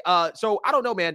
Joy Reid, I think she's really lost the plot here, but she's not the only MSNBC host struggling to cope with the reality of another Trump presidency. You also have other woke anchors at MSNBC struggling as well too. The thing that I'm grappling with is that someone was elected who ran a campaign that was openly hostile, openly racist, xenophobic, misogynistic. Wait, hold on a second. Everything. And yet Kamala Harris didn't win. This guy's crazy. Now the election's over. Folks accept the results, but now how do we move forward when we know there are people have people in their families who voted for him? They work with people who voted for him. They live next to people who voted for him. How should we deal with those neighbors, coworkers, family members? You should pack up your shit and move out of the country. That's the best thing you can do, and make sure you get double boosted on the way out. Okay, just do that. Interact with people who voted for this, right? If you are an LGBTQ person, the only way to do it is to put a mask on, not say anything, and get a couple more shots. Let's do that. You know, someone in your family voted essentially against your rights, or you're a woman, knowing that this man was calling people the B word. JD Vance was literally calling Kamala Harris the trash, and so we're going to take out the trash. I know a lot of black women were incredibly triggered by that. And if you then meet somebody, and God, she's so manipulative. She is so manipulative. The priest should have said, learn to cook. they voted for the people who called you trash. Or if you're Puerto Rican, someone voted that way. I mean, it was your administration that let their island get that bad. You know what Trump's going to do? You know what he's going to do, right? He's going to go down there and help them clean it up. He's going to help them clean up the problem. They're the ones who called them garbage. They called all of us garbage. They called us deplorable garbage. They always do, but they won't ever admit to that. They won't ever admit to it. This year, we witnessed the absolute dumbest Democrat campaign I've ever seen. Me too, Scott. Absolutely hilariously stupid. Oh, man. Yeah, right? Baby biting Biden called us garbage, among other things. Oh, yeah. I mean, not to mention that it's called, there's the Yazis, there's the Hitlers, all the things, all the archetype crafting they do. They think they're so smart. They're so clever. We see through your manipulations, you narcissist. Do you recommend, just from a psychological standpoint, being around them? We got the holidays coming up. So I love that you asked this question because, there is a push, I think just a societal norm that if somebody is your family, that they are entitled to your time. And I think the answer is absolutely not. So if you are going to a situation where you have family members, where you have close friends who have voted in ways that are against you, like what you said, against your livelihood, and it's completely fine to not be around those people and to tell them why, to say, I have a problem with the way that you voted because it went against my very livelihood and I'm not going to be around you this holiday. I need to take some space for me. And I actually talked to, These people have been voting to destroy our children's future and their safety for decades, and we've tolerated it. Now this time, we're actually voting to reverse all of their bad ideas and all the poor results they've given us. And then you're going to interfere with my safety. What safety are you talking about? Well, now I can't just have frivolous sex and have an abortion as birth control or something like some crap like that. I don't have the right to be safely surrounded by a armed Venezuelan gang who doesn't care about America. I don't have that you're taking away my right to pay higher prices and have no future. These are the rights we're taking. This is the danger you're in. This is okay. Fine, run away. You two, run away. Go to Ghana. They'll adults as well as advising Ghana's, parents for come children. on to the I motherland. think, I don't think that you should force children. I don't think you should force adults to be around people just because they're your family. I think you can't force. Who's forcing anybody to do anything? This is so childish. When people don't grow up, this is Arrested Development television. And the reason why I brought up Guana is because we watched a video about a woman who moved to Guana, moved back to the motherland, and then she found out when she moved there that just because she was black didn't mean that they viewed her as one of them. Like they were like, no, you're a foreigner, you're paying extra prices, and you got to pay me to live here, and you got to pay extra money every year to live here. And no, you get your here's your special privilege. You're not included. So people that have who think that they're from somewhere else and they don't want to embrace their American heritage quickly find out when they go to those other places that they're not really part of it. There's a level of need to establish boundaries. And if you feel like you need to establish boundaries with people, whether they're your family or not, I think you should very much be entitled to do so. And I think it may be. I mean, dude, I would be like, look, we didn't establish boundaries with you when you were falling for this nonsense that television was telling you to think, when you're turning on your own family and getting hostile, or turning on your own friends and getting hostile, to support a bunch of crooked criminal millionaires who could care less whether you live or die. We didn't turn our backs on you then. Now you're upset because you didn't get your way and you're throwing a tantrum. Bye-bye. Essential for your mental health. Yeah. So imagine being a news channel where you have so-called journalists who are supposed to be neutral and unbiased that are openly upset on air to the point where they're having discussions about how the viewers should disown members of their family and their friends over political disagreements, right? This is what they're saying. Okay. That is how much of a cult the left, the Democrat Party, has become. Okay. And the cult is so strong that even the so-called journalists on MSNBC are essentially promoting cult-like behavior. Don't have Thanksgiving with family members who support Trump. Don't treat them with respect. Do not love them because they voted for Trump. Yeah, that's not journalism, right? That's not journalism.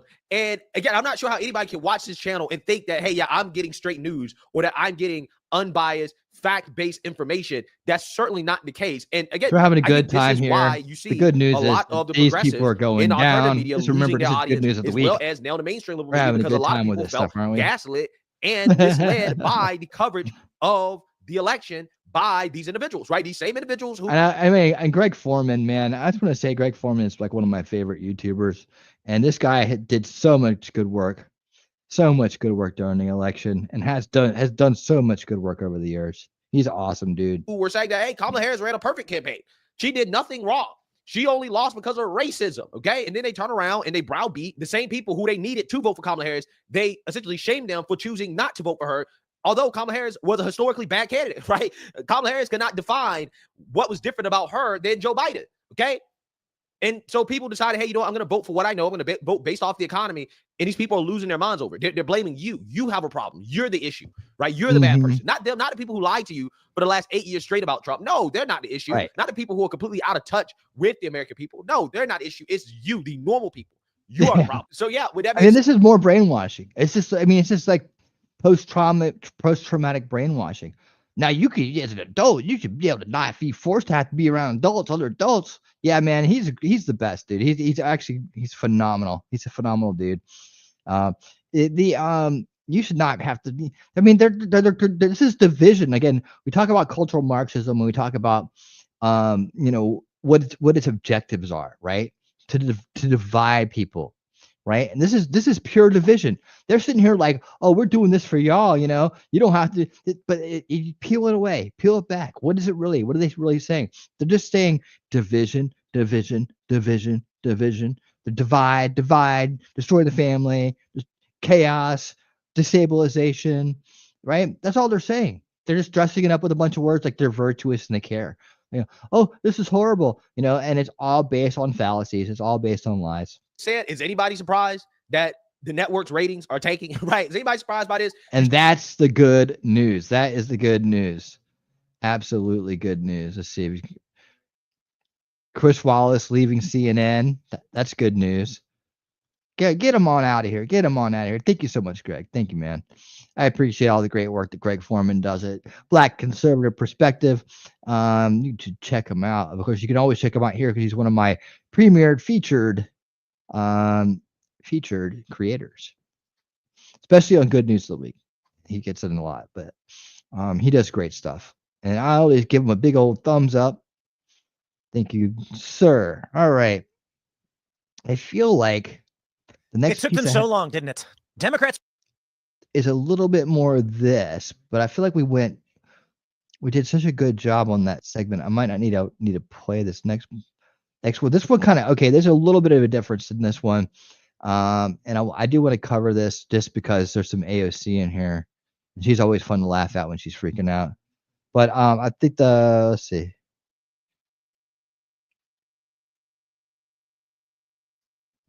Yeah, we'll roll with it for a minute. Probably won't get through the whole thing, then we'll go on to the next one. We still got cool things coming up and good and fun vids, funny videos coming up. I got some great stuff for you guys this week. So stick around and check it out. But here we go with the next piece here, Mr. Timmy Pool. And really quick here, Democrats are realizing woke is broke. are finally starting to realize that get woke, go broke. But I got news for all you friends out there. This is my prediction. The Democratic Party is done. They're dead. Now, I know people are like, Tim, in 2016, Donald Trump won. He got the House, he got the Senate, he got everything. And Democrats, people were saying they were done then as well. And they came back in 2018, they came back in 2020. And this is the ebb and flow. Let me explain. I do believe Democrats can come back from this in some form, but I believe for the time being, I don't know how they do it. Now, I pride myself on a thinking man, and sometimes I'm thinking dumb. And that's just reality. But I would say this. I think it's fair to assume that I make slightly better choices than bad choices. And that's exemplified by the fact that I seem to be able to build a company thus far. Not the biggest company in the world, because I'm not the smartest guy in the world. If I was smarter, I'd probably be a lot bigger and more successful. But I think I do decently well. And that is to say, if you were to ask me about Donald Trump's path to victory, I can come up with a plan that I think might work. I could be wrong, but I think it's fair. Case in point. In 2020, I said Trump needs to bring on Tulsi Gabbard. Bring in the moderates. He didn't do it. He did really well. He did even better this time. He brought in the moderates. He was willing to welcome everybody. My point here is this. Sometimes I have really bad ideas and I don't consider myself the smartest. Well, we also talk about 2020 being a blessing in disguise because that failure that time exposed the fact that he didn't have the right people with him, right? Exposed the fact that he had some more to learn and that we really weren't ready. He really wasn't ready for a second term. I'm willing to say that right now. Could he have gotten in there and done a good job and maybe some things would have happened that would have woken him up a little bit about what's going on. I mean, how do you get rid of your vice president when you're already there? I mean, that's a lot of work, right? And you're trying to run the world at the same time. No. blessing in disguise. It exposed so much. It's hard to see that nobody likes the bad guys winning. No one likes it when they win. No one likes it when corruption prevails, and it sucks. But we came out of it all right. We came out of it 100% better, stronger, bigger, better, and faster, and now more determined and more resourceful, and with more people behind the right cause, the good cause, now than ever. So it's hard to say that, right? But anyways, I know Tim goes on here for a minute. I wanted to get to this part right here. We're Democrats. They're racist. Well, Morning Joe is starting to wake up to it. Let's see what they have to say. We want to get to the Maureen Dowd piece. We're going to do something a little different this morning because we're going to read the entire piece, but it's worth it. I think a lot of people have already been talking about this. We got a lot of calls about white women, and remarkable numbers of Democrats are finally waking up and realizing that woke is broke. Boom. And Maureen writes this: Donald Trump won a majority of white women and remarkable numbers of Black and Latino voters and young men. Democratic insiders thought people would vote for Kamala Harris, even if they didn't like her, to get rid of Trump. But more people ended up voting for Trump, even though many didn't like him, because they liked the Democratic Party less. I've often talked about how my dad stayed up all night on the night Harry Truman was elected because he was so excited. And my brother stayed up all night the first time Trump was elected because he was so excited. And I felt that Democrats would never recover that kind of excitement until they could figure out why they had turned off so many working class voters over the decades and why they had developed such disdain toward their once loyal base. There it is. Democratic candidates have often been avatars of elitism. Michael Dukakis. I'm not interested in hearing them rant on the rest of it, but they said it right away. Identity politics hamper the Democratic election bid. Done. You keep. Yeah, but identity. But look, this is where I feel like Tim doesn't go far enough and deep enough with his stuff. Right. Stop right there. What is identity politics? What's at the root of that? It's cultural Marxism. And I think people don't believe that cultural Marxism is alive and well for some reason. And I mean, you'll hear old schoolers like Mark Dyson and Gary Franchi, myself, others don't mentioning it a lot, right? And when people actually do bring it up, I'm like, yes, they get it. But I think he understands it, but he doesn't understand how to apply it all the time. Like identity politics, it's not just one thing. Okay, we just created identity politics today. This is a brand new thing, guys. It's so new and modern. It's as old as it comes. I mean, this stuff's been around for a long time. This elitist thing they're talking about, they're all part of the establishment. That's the corrupt establishment. Elitism, their elitism is a mind virus. Political correctness is part of these things right here. See this? Boom, boom, boom. He's saying it right here. He's reading it from Mediaite. This is political correctness, identitarian language. This is all cultural Marxism. Why not just call it that? We're never going to get rid of it if we don't just call it out. We have to call it out. We have to say, that's what that is. That's what that is. That's what that is. We can't just be like, okay, this is its own thing. Oh, look, political correctness. It just came out of fucking nowhere. No, it's actually got a root. Identitarian language has a root. Angry conservative has a root. What's up, Angry? How you doing, man? Good to see you. Thank you so much, man. Hope you're doing well. Hope you're doing well out there, my friend. Thank you for supporting the channel. Always. You guys can subscribe to the Angry Conservative on Rumble and on YouTube by following these graciously supplied links by the Wolf. All right. Yeah, I'm ready to we have to take it to the next level. The mission here: stop Agenda 2030 in cultural Marxism. Really, boom, boom. That's it. And we know how we do that, right? We take the steps that we got to do it. And we've taken one step by getting our government back in our hands. We have to win that battle still. That's still a fight that's in progress.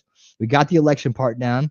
Next part, get him in office. Next part, make sure he's not obstructed. Next part, make sure he has the most support and resources possible by making sure that 2026 goes well and they don't pull any bullshit between now and then.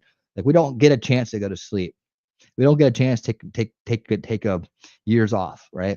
We're going to keep working. We're going to keep working through. We're going to sprint to the finish line. We're going to play to the whistle, and that whistle is down the road, guys, down the road. But we've done so good so far, so we're going to enjoy ourselves all along the way. We're going to have a good time doing it. We're going to bring more people on. We're going to love each other, and we're going to be victorious together. And together, all of us are part of the solution, and all of us are winning reality. Right. So here we go. More and more, just calling it what it is. Let's see what AOC has to say. I'm gonna spirit it up a little bit here. Question. Do you buy the argument that woke loses elections, e.g. saying Latinx? AOC says, no, woke is good. Let's keep doing it. Don't. I think that a lot of voters really don't like fake people. Do you guys think that she's gonna have a mustache one day? I just look at this picture. I see it. I can kind of see it. It's like it's going out like this, right? I think she's gonna have a mustache. I agree with that. And they're sick and tired of fake politicians. And so what I actually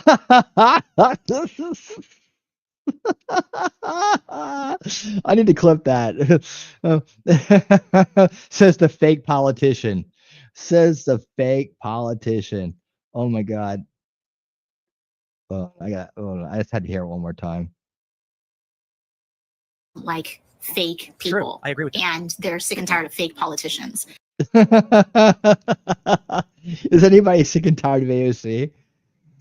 You probably got sick and tired of fake politician disorder.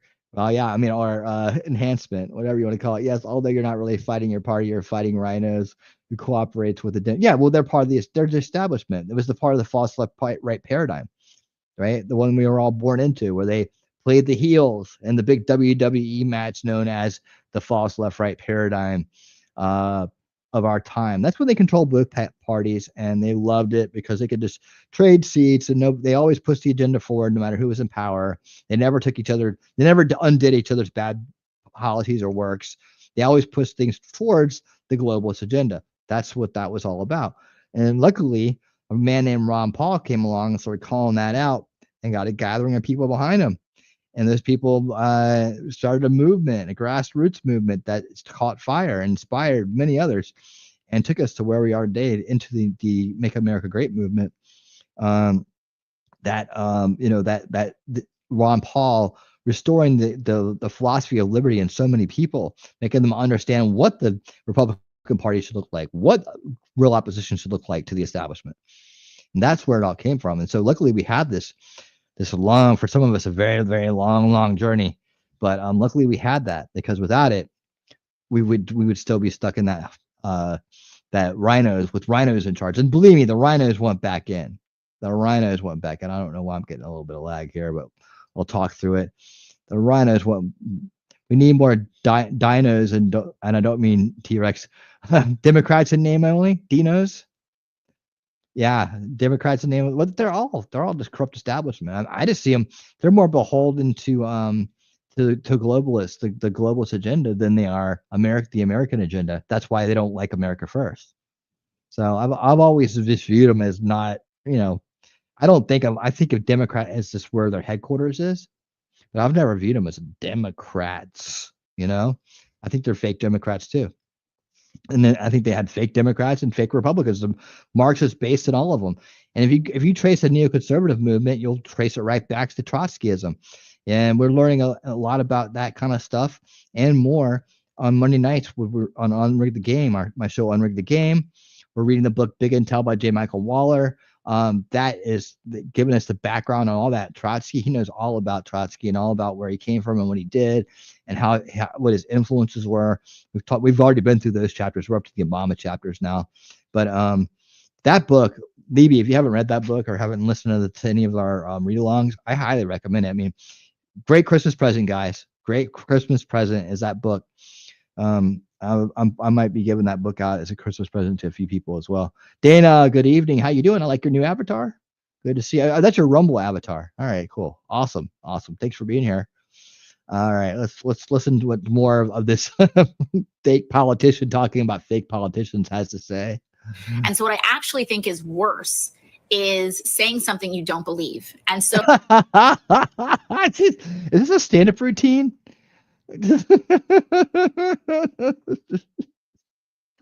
Oh my God, dude, this is too funny. So if during the entire time in campaign season, you're saying that you're down with trans people, or that's what you're saying you're down with. You're down with trans people. You love them. You were on stage with them. Like the LGBT community, and then you lose an election, and then the next day you say all that stuff was wrong. I actually think what people are more upset about is someone with Or you just ignore them like you guys do the black population. You say you're down with them, and then you get elected, and then you do nothing for them. was doing something they didn't believe and just saying something. AOC is a duplicitous, smarmy individual. Right? Oh my God, dude. This is what she does. The question is, does woke lose elections? And she goes, no, I don't think so. They're Because Frank. if you claim to support it, then lose an Frank election Otter. How and you then say that was a doing? bad Good to see thing. ya. That proves you're fake. What your logic is they already lost the election? Right. How are people are they going back in time? Do they have time turners from Harry Potter where they spin it and they can transport back in time and they realized you were fake the whole time? Listen, AOC, you're right about one thing. People don't like fake politicians. That's why they like Joe Rogan. That's why they like my show. That's why they like Steven Crowder. Crowder is a bit more conservative, but people like him. I like watching Crowder because he's funny. And I know that he's telling you what he really thinks. Joe Rogan is more of a different political persuasion, but I tell you this. When I watch Joe Rogan, Joe tries to be honest and he gets things wrong. And it's fun and entertaining. All right. Scott says, I was fighting on Twitter and contacted via Twitter by Party Insider. Which party?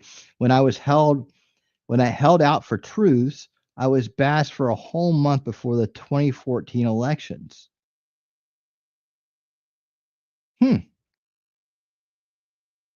That would have been the midterms. Huh. They gave you a hard time. That's back when they were still neocon controlled. So yeah, I can imagine. That was right after the battle with Romney and all that. That's when Romney was in charge of the party, because we had the delegate battle against them in 2012, and they were locking out our delegates, and they wouldn't. We tried to pull the delegate strategy on them. It didn't work, and they were basically strong arming our group. And we should have fought harder. Basically, people wonder where the I'm losing the name right now. Oath Keepers come from. The Oath Keepers were originally the guardians of the Ron Paul movement. They're just sheriffs. They were just sheriffs. They weren't a militia or nothing. They were just sheriffs that kept their oaths. They were all sheriffs for the most part. I realized they branched out after that, but that's originally where they came from. They were just there to make sure that people like Romney weren't breaking our constitutional rights. Other people weren't breaking our constitutional rights in the name of the establishment. Yes, it was very messy. It was. What will Vance's run slogan be? CAG, keep America great. I can see frats holding keggers for CAG. I was thinking about that. Yeah, keep America great is a great. We were on the exact same page, Levy. I was thinking the exact same thing. That would be the logo, or that would be the slogan, and this would be the anagram for it. Everybody would be saying CAG. CAG it up, man. CAG it up. I was targeted by a hit group that got people suspended. I managed to get them back later. It was weird. Gotcha. Yeah, I hear you, man. Luckily, we have adapted, outlasted, and overcame those people. I watch Steven Crowder. He tries to be funny, and sometimes he gets these wrong, and it's fun and entertaining. Crowder he's comedy and news, right-leaning. Joe Rogan is comedy and news and left-leaning, and they both supported Donald Trump. And the reason is Kamala Harris is plastic. As plastic as they come. Absolutely. Thank you, Tim, for that. I just wanted you guys to see that part about AOC. It was so funny, man. It's like, oh God, she's so terrible. She's so cringe. And I think somebody asked a question earlier tonight. I don't know if it was Ronnie or somebody else earlier. I'm trying to remember. That was asking, do they even realize that do they even see themselves? I can't remember who it was. It was someone way earlier. It's hard to tell at this point, isn't it? It's hard to tell. Let's see. Okay. But you know what? Here's some really good news that, hold on.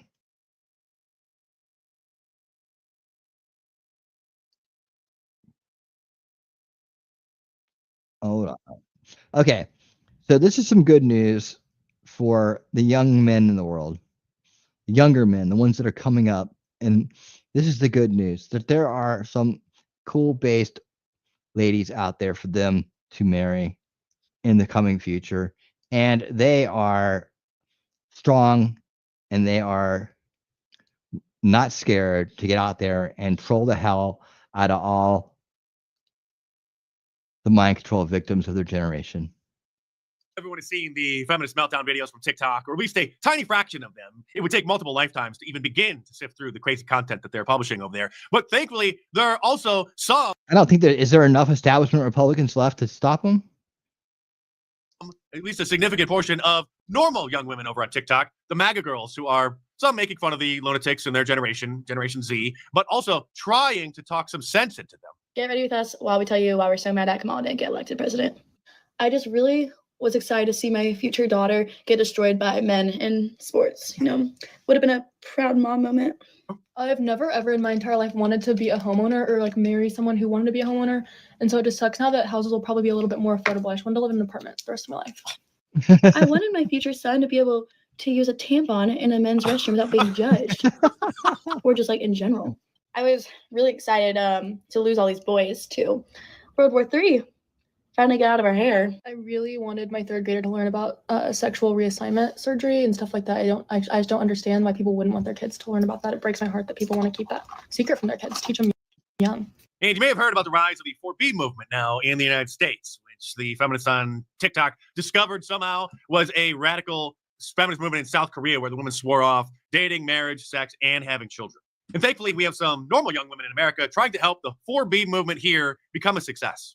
This goes out to all the women who are now participating in the 4B movement. Congratulations, you finally figured out what abstinence is. You also figured out that it's kind of important that you want to have a good relationship with the person that you're having sex with, because when you're doing the act of procreation, there's a slight possibility that you might actually procreate a child. You also proved, though, that you are in fact using this as a form of birth control and not in the 0.01% of the two things that I cannot mention on TikTok. But I gotta say, pardon my French, but how dare you that you sit in America and all your privilege and shave your head and post some of the most horrendous, awful, evil, and just disgusting things that I have ever read and seen on the internet directed towards other women who simply just voted different than you. My friend sent me a video about liberal women shaving their head, and I was like, okay, and now I'm seeing it all over TikTok, and I'm like, they're really doing this. They're really, and like divorcing their husbands and stuff, and I'm like, go for it, honey.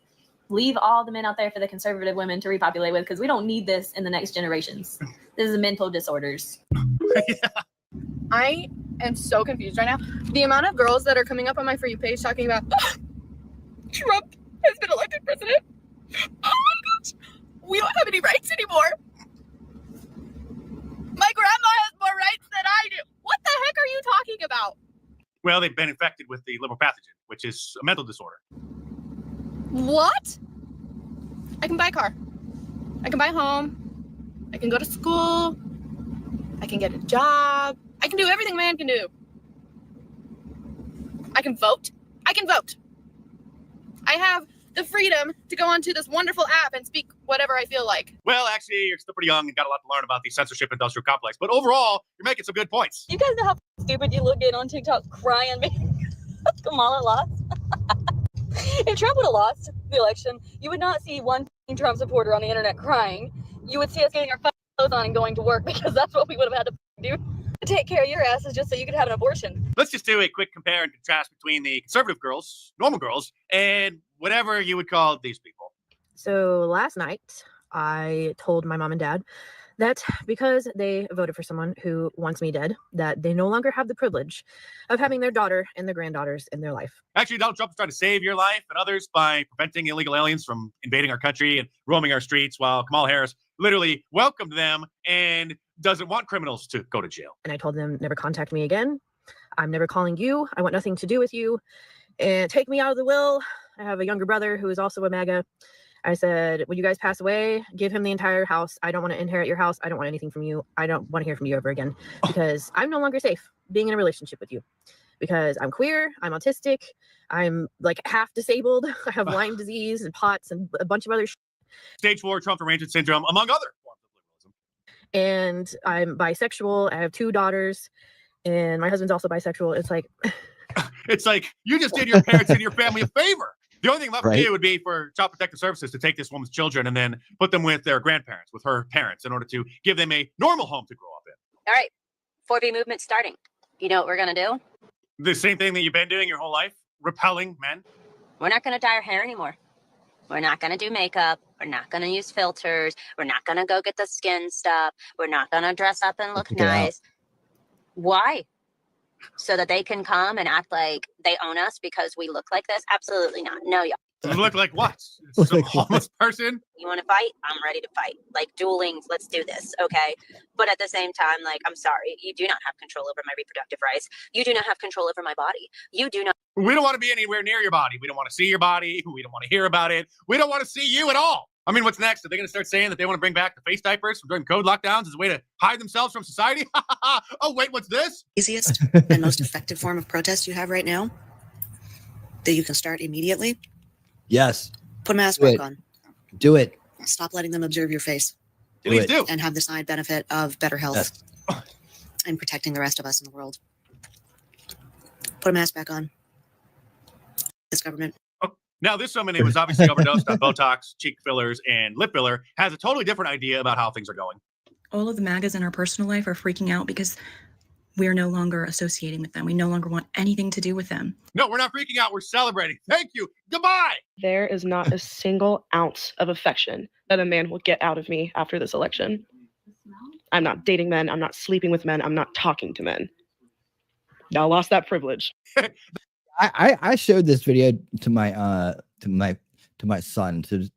That was the good news. I was like, check it out. You know, I was like, these are the you're gonna have there's great choices out there, and then the ones that are bad choices are gonna totally show you who they are. And then when they show you who they are, believe them. That's fine. You're what's called a lesbian, honey. Have fun. And if you want to have fun, order your Trump Club. All right. Thank you so much, Mark, for that. Yeah. Good news right there for all the young men. I wanted to put that one out there just for you guys. All right. Let's see where we at here. All right. I think guys, there is one more, but I want to go ahead and let's see. Let me take a look at something real quick. We did that one and that one. Okay. Little math here. Okay. Let's see, 2 hours. We'll do a little bit of this next video. I want to do one more because I always like to cover when education a little bit. This video getting so much attention online because of its politically. Okay, there we go. We'll cover a little bit of this. We won't go through the whole thing. We're gonna cover a little bit of this, and then we're gonna get to cool things. Cool things. Okay, again, smart investors. We have smart investors in the house, right? Remember where to put your money by what you know what's going on. You know, invest. There we go. Yes, it's all working out. It's all working out. All working out. Oh man. Yeah, a lot easier to identify the extreme crazies. Exactly. This video getting so much attention. All right, real quick, we're gonna do this, then we're on to cool things. I got some cool things to show you guys, but we gotta stick around and watch. Here we go. This video getting so much attention online because of its politically charged nature. Parents we spoke to, many of them are concerned, and residents at last night's town council meeting even calling what they heard in that video, quote, horrifying. Our lives have been targeted by an individual that cashes a paycheck from the town of Cheshire every week. My grandson will be coming here next year. He would be in that teacher's district. I will not hand him off if she was there. I can't unsee that video. Now, the video being referenced was posted by a Chapman Elementary School teacher in Cheshire. Concerned residents saying her language in that video is threatening toward supporters of President-elect Donald Trump. In a statement, the superintendent of schools says the teacher intended that video to be a private message to her group on Snapchat. It ultimately, as we can see, got leaked. The female teacher has since been placed on temporary leave while the incident is being investigated by the school. At last night's town council meeting, numerous residents, as I said, spoke about the video, but also with their discontent with the town for not releasing a statement against the politically charged video. All right, guys, so we got to talk about another story that highlights the probably biggest problem with this country right now, which is the rapid Trump derangement that seems to be prevalent on the left, okay? Okay, here we go. Towards Trump. Take a look. Neither the are you guys. Just because you won doesn't mean we don't remember who the you voted for. And just please don't test your gangster on me. Nobody talk to me unless you want to swing. If you want to fight, text me, call me, whatever. Another News 8 exclusive. The Cheshire teacher under investigation for posting this politically charged video has resigned. That video got national attention. I spoke with the woman who recorded it, Annie Dunleavy, this afternoon. She apologized to her students and explained the emotion behind her words. If you voted for Trump, literally, please delete me, block me, get rid of everything of me, or step to me so that I know what's up and then I can handle you how I see fit. Just because you won doesn't mean we don't remember who the blank you voted for. You're not in the clear. Please don't test your gangster on me because you will end on a stretcher, gone forever. What does that mean exactly? Yeah, so that it sounds like a threat. It sounds very extreme. And again, I was in a moment of high emotions and I shouldn't have ever posted the video. But you're saying that you're under mind control. what the message I was trying to get across, and it came off very wrong, was, if this is going to give people the almost permission in their minds to enact violence against women or anybody, I wanted to basically... Again, you're still under mind control. You may have come back down to earth, but your mind is still controlled by a false narrative. Just say, I'm not going to go down without a fight. I mean, it's my life's dream to be a teacher. It's getting emotional again. I consider those kids my kids because I don't have any That's scary, isn't it? of my own. And they fill that for me. And it's so fulfilling. Why? It's so rewarding. And I know that what people see I think it's because maybe you have an anger issues and your mind's under establishment narrative, information-based mind control. I don't know. I don't look like that person, but I truly would do anything to help any child and any Yeah, look, we can see how you're going to help children. Mm-hmm. family in need.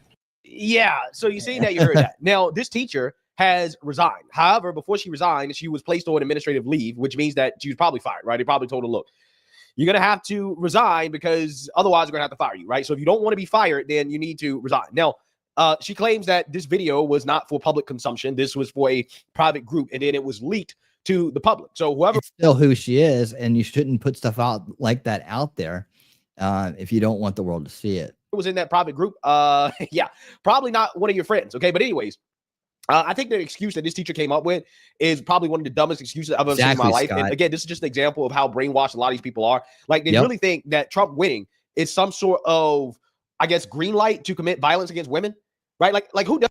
Yeah, I saw a meme out there, or a meme. I saw a post out there where someone had seen this statement where they got upset about it, and this is a base person who voted for Trump, even that. But she said, well, she's still, I know her, and she's still kind of like, still kind of trying to figure out the way, but knows the right way, kind of thing, and still has a lot of friends that she thinks are friends, I guess, on the other side that are freaking out. So she still gets a lot of these posts from what basically was rainbow fear porn, and it was basically saying that if you hear a man say, not your body, it's my choice, kind of thing. I was like, no man is saying that. She goes, I hope you men will say something and stop this from happening. And I was like, no one's saying that. This is just fear being put out by that side to make you think that that's happening, right? So people can still be taken in by it, but that's exactly what it is. There's a lot of people out there that think this because Trump won that this somehow is going to happen. This means there's going to be some kind of like backlash towards women, which is totally ridiculous. Does that? I mean, seriously. Trump winning the election, no man is ever like, oh my God, now I can beat the shit out of my wife, right? No man has ever said that, right? No man have ever said, hey, I can beat women because Trump won. Right. I mean, where's that's just coming from their side to divide again. Where's the root, right? And to divide and destroy the relationships between men and women. No man has ever said that. There's not a Trump supporter that is doing that, right? This is why I love Greg. We think exactly alike. I mean, I like, no one's ever said this. Yet here's someone that's putting it out there for other people to see and believe, right? And people who are hysterical and not in control of their own thoughts and their own emotions anymore because they've been sucked in, they've been subverted. They'll take this and believe it right away, right? But again, we are seeing a whole lot of violence coming from the left in regards to individuals who believe it's okay for them to commit acts of violence against Trump supporters as a result of Trump winning, or just really as a result of supporting Trump in general, regardless of whether or not he's in office, right? We've seen plenty of that over the last 8 years. So this woman coming out here talking about, well, I said that as a warning to anybody who thinks that they can commit acts of violence against women because Trump won. That's a load of BS. Yeah, where are you getting the idea that that's even real, right? I mean, that's when you know your mind's controlled. It's a load of BS. No, you clearly are Trump deranged, and you were threatening Trump supporters. That's what you were doing. And this is why you do not belong in teaching. You do not belong in. Yeah. And you try to veil it. You try to put a mask over it. You try to cover it up by saying you're being virtuous. Wow. Where'd you learn that? Education. Because clearly, your political beliefs, your Trump derangement causes you to act in ways that simply are just not very smart, right? Clearly. Right. And we say Trump derangement, and that's what it is, right? That Trump derangement is a slander campaign, and that slander campaign is mind control. You can't control your emotions, because you should have known as a teacher that you probably should not be posting things like that on social media, regardless of if it's a private chat. But her emotions overrode logic. Or if it's public or whatever. You probably should think a little bit harder before you decide to post something like that. But again, when you're caught up in the emotions of being upset because Trump is now your president, yeah, it makes you do stupid things, right? Clearly, your cognitive abilities are impaired, right? I mean, that's what I'm saying. Like, the number one cause of cognitive impairment in this country is Trump derangement, okay? And we're seeing that right now, okay? So this teacher claiming that, oh, I would treat all of my students equally and their parents equally, clearly not. Clearly, no, that's a lie. That's a lie. She's lying to herself. You know, because she lies to herself, she can lie to you. It's just that easy. You would not. Clearly, you're not cut out to be a teacher, because again, your politics gets in the way of your ability to think clearly. And because of that, I think, and using other people's kids to fill your own void is kind of, I don't know about that, man. I don't know about that. I don't think that jives well. There are reasonable questions about whether or not this teacher can be unbiased towards students who she knows either support Trump themselves or have family members that support Trump, right? Can you imagine? Yeah, I mean, if I had not had kids and I was, pretty damn close, I don't. Maybe it's a guy thing, and men and women. I don't know, but I can only tell you my perspective as a man, that I wouldn't be trying to use other people's children to fill the void of me not having children, right? Like I would just go on living a single man life, right? That's what I'd be doing. Imagine this teacher grading some students' paper, especially when it comes to something subjective like writing. Okay. Could you imagine her grading a student's paper and actually being fair, knowing that a student may support Trump or their family members may support Trump? I don't think so, right? I don't think that she has the ability to do it. I don't. So I think that parents were rightfully upset, and they rightfully called for her to resign, to lose her job, because teachers like this do not belong in the education system. Reaction. Yep, that's the truth. And yeah, great point. Great point. Great use of AI right here. You can actually use AI to ask, does this post seem threatening to someone? Try it out. I mean, people can maybe that's a great use for AI right there. No one's thought about that. How to double check yourself before you go out there and do something that's going to completely impact your life forever. Pretty much. She lost her career over this. Nobody should ever hire that woman again. To the presidential election, specifically to one of his students wearing a Trump hat the day after the election. Fox 11's Christina Gonzalez is live with that story now. Christina? Yeah, and it's interesting because even the parents who reached out to us about this were telling me that this is a very popular teacher, has been here for a long time. As far as anyone knows, has never had an issue like this until students in a class got this in their cell phones. Listen. I'm pissed. People voting for freaking rapists. I'm pissed off. Again, that mind control. Again, I mean, I know some people, when I say this in other places and other things, they don't really. I know you guys get it because you're here. I know you guys get it because you're here. And for me, living the life and having interacted with so many different people in so many different places over time, me using the old mind control word, they don't really seem to get sometimes what I'm talking about. So I stop and I point out the examples as I see them. But literally, it's what's controlling your mind. It's just that simple. It's not MK Ultra. It's not some kind of like Libby was saying earlier, some kind of like a Clockwork Orange situation, or some kind of like,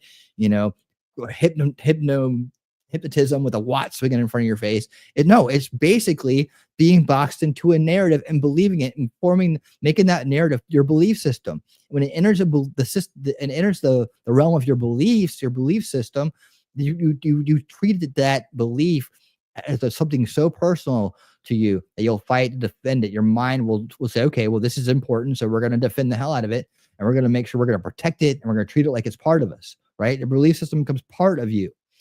And that's what these people, this is the problem. They're boxed into a narrative. It's become their belief system. And now they're going through those stages that we talk about, denial and anger, to make sure they never have to accept the fact that it's not real.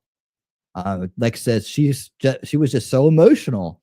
So if she got emotional in the classroom, what is she going to do? Right? Shove a pencil in a student's eye? What about this guy?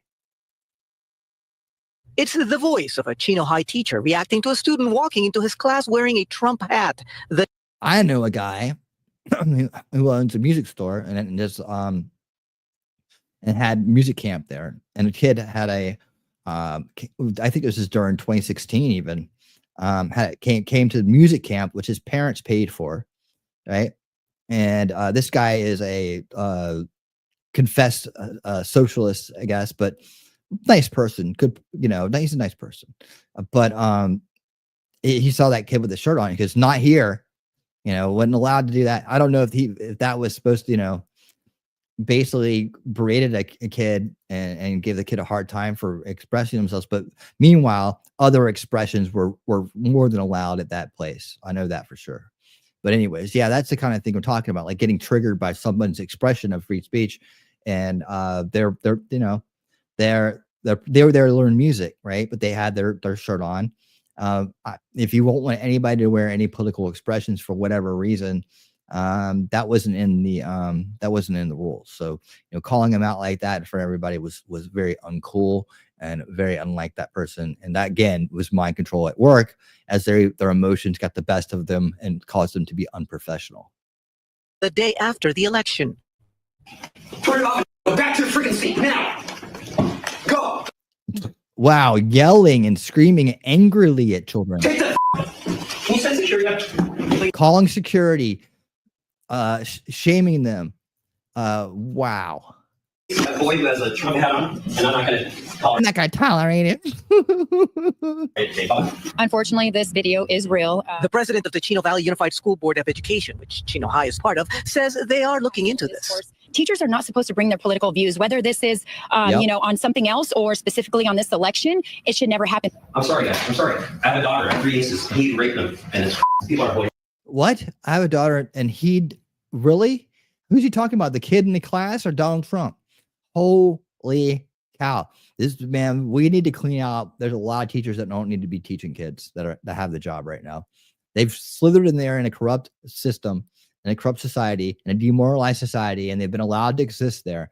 And like I said, I put out a video a long time ago about how to, at least as a stopgap, remove the enablement for people like this to be there, and that is CCTV in the classrooms, mic'd up, live monitoring by the parents.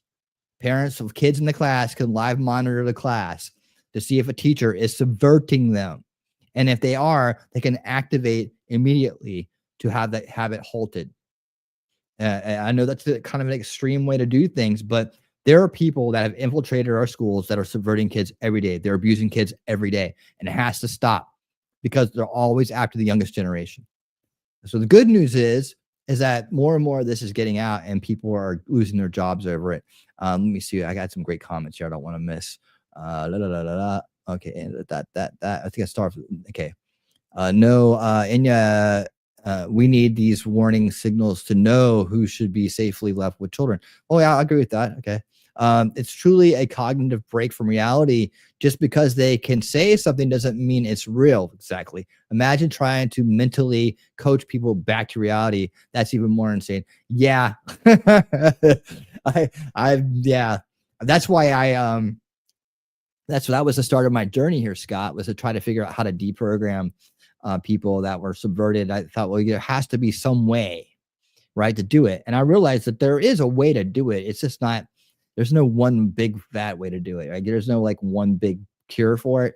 It's you plant seeds, and then if the people are supposed to, they do walk the path. But the only way to actually stop it is to take on the generational warfare, is to start with the youngest generation and weed out the subversion and put in solutions to the subversion. And as we talk about solution culture here, and that is, like I talked about earlier, the trivium and other educational means to stop them from, to help them be resistant to subversion, right? To remove the enablement for subversive people to be there, right? That's the thing I'm talking about. And Trump is on top of it by saying we're getting rid of critical theory at all levels, right? and we're going to get it out of schools. We're going to get it out of colleges and universities. That's a huge step forward in this fight. Now we have to protect the youngest generation, because if we don't put the right solutions in place, this will just come back around in a few generations. And that's what we've seen historically happen. And like I said, we're reading that book, Big Intel by J. Michael Waller, which teaches us a lot about this, right? How our own intelligence agencies generationally were taken over by this cultural Marxism, because the people who were aware of it and were resisting it, that didn't put the right solutions in for it on the youngest generation level, right? And so the ideas got into the youngest generation, they got perpetuated to the universities, and then those people came in to take the jobs, and now boom, there it is, right? It just aged them out. They aged out, and the subverted generation came in and then started with the corruption. The corruption was there already. It was embedded in them, right? The anti-Americanism, the Marxism, all that stuff was already embedded in them on a generational level. So the only way to really do what you're talking about right here is to, one, we can plant seeds and hope for the best for our lost generation, people lost in our generation to this subversion, but really focus our energy on putting in solutions for the youngest generation, and then see that come to fruition in our golden years, and have our children carry that on. Carry that fight on. There you have that.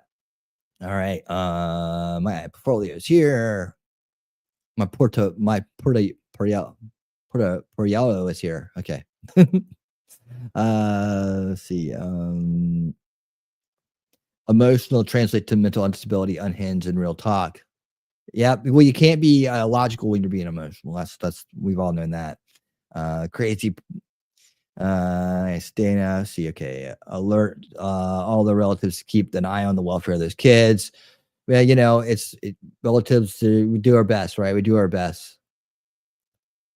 Her comments are about her feelings. Sounds a lot like the language that woman killed. Yeah, I know. Teachers do go nuts sometimes. That's true. In the normal functioning process, it's intellect over emotion. Yes, Scott. They've reversed it, so it's the other way around, precisely, and which is the goal, to destroy a free society from the inside.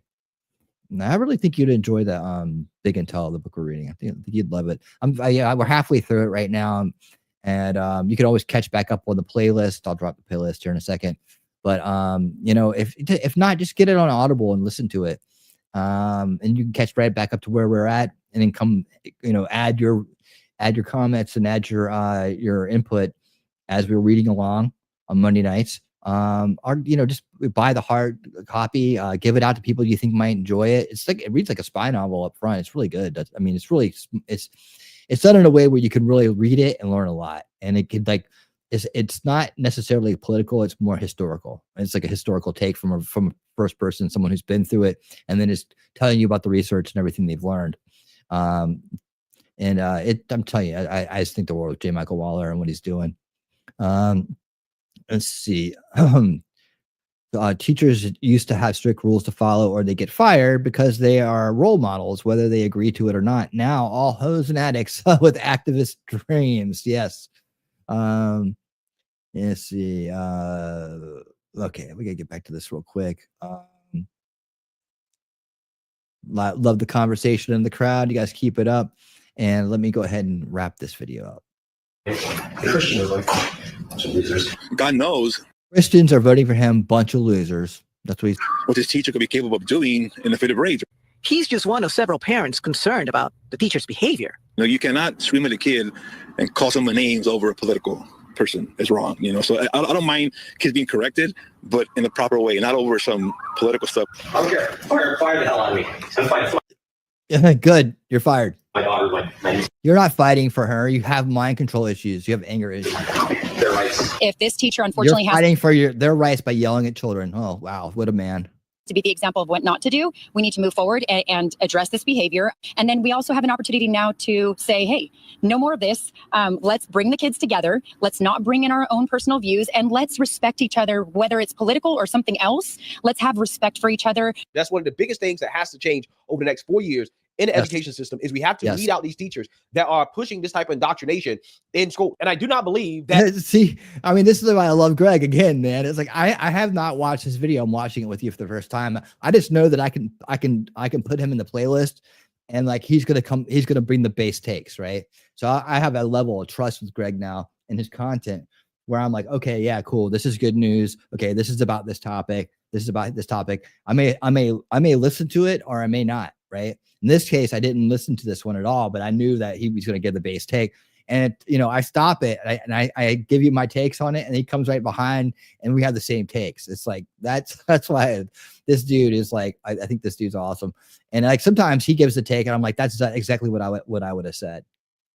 This teacher is crying because she's truly sorry. No, I don't think she's sorry. I think she's sorry that she got caught, right? She's sorry that she was forced to resign. She's not sorry about what she said, because if she was sorry about what she said, she would make any excuses for it. She would have came out here and said, you know what? Me and him could do a great show It was together. wrong, and that I should not have these type of negative feelings towards people based off their politics, period. Because Trump is not causing anybody to beat up women or to hit women or to harm women in this country. And for her to come out and say that and to excuse her behavior with that, it shows me, okay, yeah, there's still some Trump derangement there, right? You still hate Trump. And again, you're not sorry about what you said. You're just sorry that you got caught, right? You're sorry that it got exposed to the public, and now you got to deal with the backlash over it. So my advice to this teacher is cure your Trump derangement. Go lay on somebody's couch, right? Talk to a therapist, talk to somebody about this. In fact, this is an issue that needs to be addressed really across the country, because you have a lot of these individuals. I thought say take a break. Tell people that are doing this stuff to take a break. Say, hey, look, you know what? You have to give him a chance, right? He's already president. Just give him a chance to step back and take a break from all those people that are winding you up. Take a break from the media that's winding you up. Take a break from listening to the politicians that are trying to wind you up, right? Cut out all the bad news, cut out all the noise, sit back.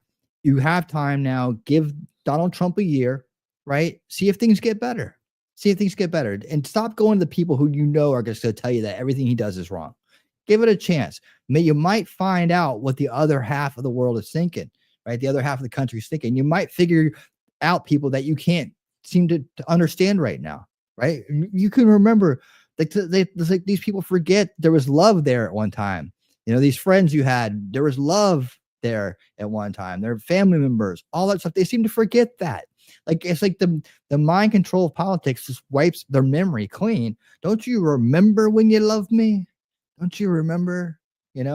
And so maybe just take a break. I had to do it with Biden or whatever. Just, put out whatever you needed to do, right?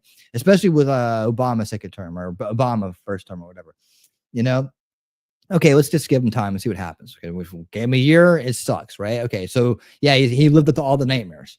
Okay, but as far as Trump goes, give him a year. See if the economy gets better. See if the world gets safer.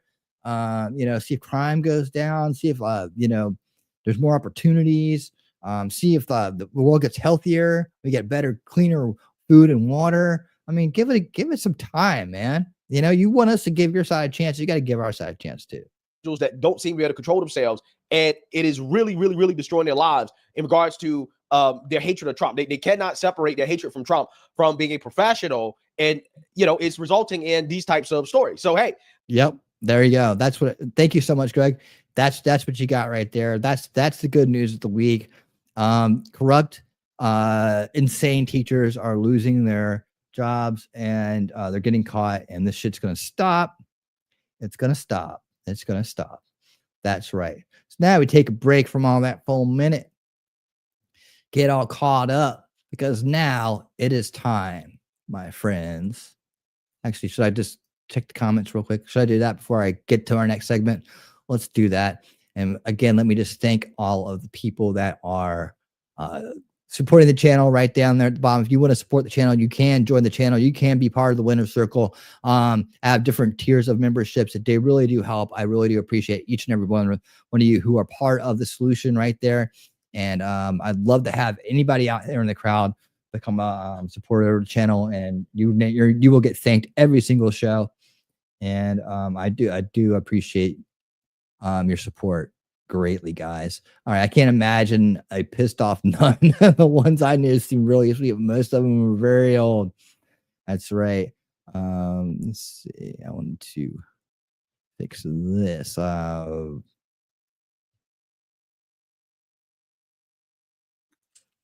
I'm gonna ask some questions in the banner. So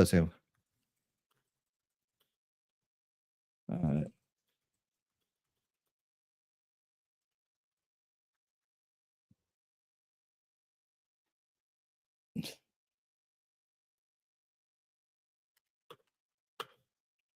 right, let's do that.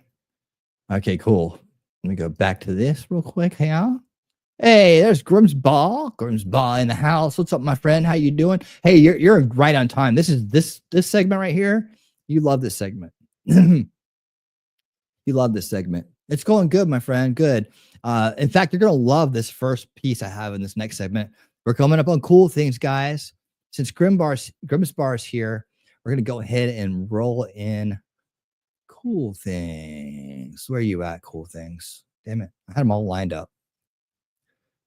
Oh,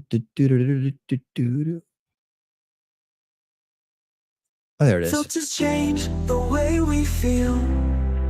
Blurry lines between what's real. Cool things, a thrill we chase. Time's a blur in this fast-paced race. I'm lost in a world of cool things, streaming through my endless dreams. Every frame, a piece of me, it shows. Cool things wherever I go. My career screens call out my name. Pixelated faces play the game. Cool things that are coming in time. I want every one of them to be mine.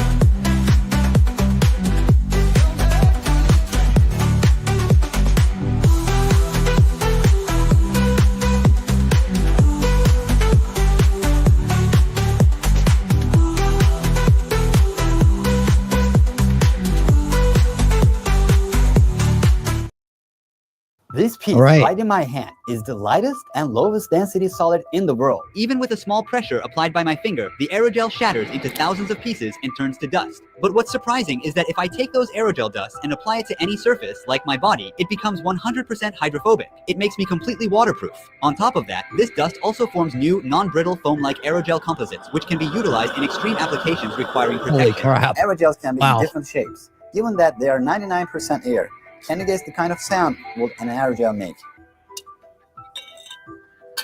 It's like an empty can dropping onto a steel surface. Very metallic. So aerogel is this really amazing material. It's the lowest thermal conductive solid in existence, or the best insulation in the universe. This is the same stuff NASA uses to insulate spacecraft, like the Mars rovers. What is it made of? It's just 99% air. In this case, that other 1% or so is amorphous silica. Pores are only a couple nanometers in thickness. To put that into perspective, the average pore size is around 1/10,000th the width of a human hair. Oh yeah. Aerogel's insulation capabilities are not its only remarkable property. It also exhibits both hydrophilic and hydrophobic characteristics. How is it possible? Now we're going to sprinkle some aerogel powder on the water. Notice how the aerogel doesn't sink. It's literally floating on the surface, creating a barrier. I'll put it in the water. It's in the water now. Thanks to the aerogel's super hydrophobic properties, the match is still dry and lit. Whoa. It's amazing. The spoon is completely soft, aerogel, but it's completely dry. I'm going to put some particles on. I wonder what would happen if I apply it to my whole body. Would I be waterproof? Wow, that's pretty cool. I guess it's not. These ball-shaped droplets are not actually touching my hand. There is a layer of aerogel powder between my skin and the water. Go with my entire hand. Wow. Dude, that's crazy. Like Look at that. Look at that. You guys see that? Look at that. That's nuts, dude. Yeah, it really is. But what we will see when I cover my whole body with these particles will blow our minds. You see the intense heat here? Let's start. Oh my God, this one is half burned already. As you see, this setup was much more effective in terms of protecting this hamburger, and this one is on smoke. You see the difference? If this insulation is really that good, if you're using it to insulate What would you use spacecraft, this for? why isn't it used to insulate everything here on Earth, Yeah, I'm gonna right? say. From buildings to apparel. Turns out it has one major problem. Uh-oh. I love that. Right. That's beautiful. The challenge with aerogel since the beginning of time has been that this stuff is super brittle. And that's what we do at Oros Labs or SolarCore. How do you make it not brittle so that you could use it in whatever application? So this is the solution you came up with? That's correct. So this is a closed cell foam combined with aerogel. Closed cell foams are made from silica substance with a structure consisting of tiny sealed air pockets. I was going to say graphene, but okay. Before moving to the flamethrower test and test it on my entire body, we'll make one small trial. Levy. Levy said it, dude. I was just thinking the same thing. I was like, graphene, right? Yeah, there you go. With this foam. If that falls, I have to take my hand immediately. Yeah, I'm quick. You ready? You can crank it up as much as you want. Have fun.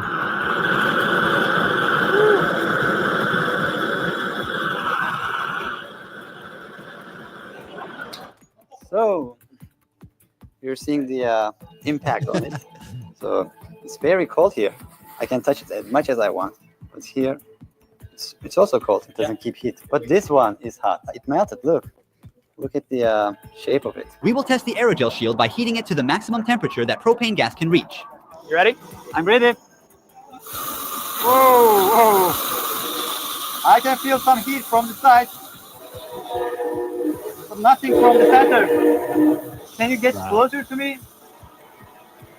That's as close as I want to get. Now I will be fired into the sun. The average temperature of the flames was around 1,200 degrees Celsius. For those unfamiliar, liquid nitrogen is extremely cold at a temperature of about negative 196 degrees Celsius. It wouldn't be great if it came in contact with your skin. It would freeze your skin. Then my hand will be shattered. That's exactly right. Before using liquid nitrogen on myself with my aerogel insulated jacket, let's see what this liquid nitrogen can do to something that's not protected by aerogel for comparison. This is the Leidenfrost effect. There's such a great temperature difference between liquid nitrogen and the floor that it literally can't get absorbed. Our next item on the list, a bunch of parsley, but this time, instead of submerging it, we'll directly spray liquid nitrogen on it. And we're gonna see what happens fried chicken to this chicken. Yep.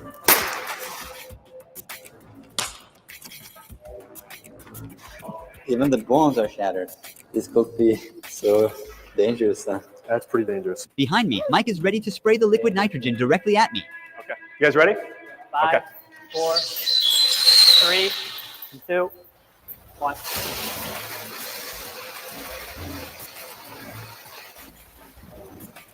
Wow. Oh, wow. This is amazing. I don't feel it. Just on my pants because some droplets came to my pants, but that's all right. For my upper body, I don't feel anything. As you see, this ice is covering. Wow. So I mean, you can put it in clothing, right? You had like the most like weather-resistant coat ever. The entire lake. I'm going to apply particles of aerogel on my body, get in the water, and stay dry. So no health problems, right? No. Okay. Feeling okay today? Yeah. You've obviously been in the water before, cold water. Yep. Okay, perfect. And we have everything else set up just in case. I have a bucket of powdered silica aerogel, and I'm evenly covering my whole body with that. Let's see if it can keep me dry even underwater.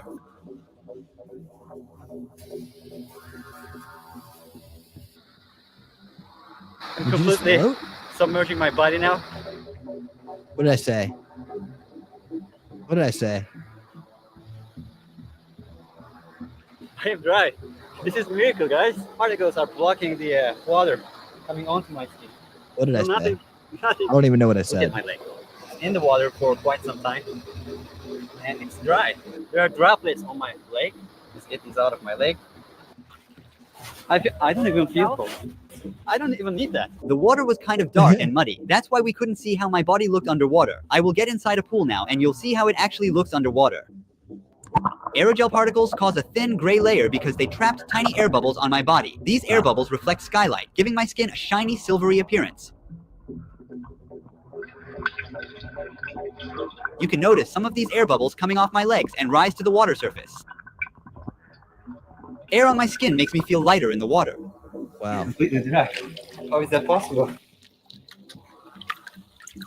I don't guess you're allowed to put that on if you're a swimmer, like in a swimming contest.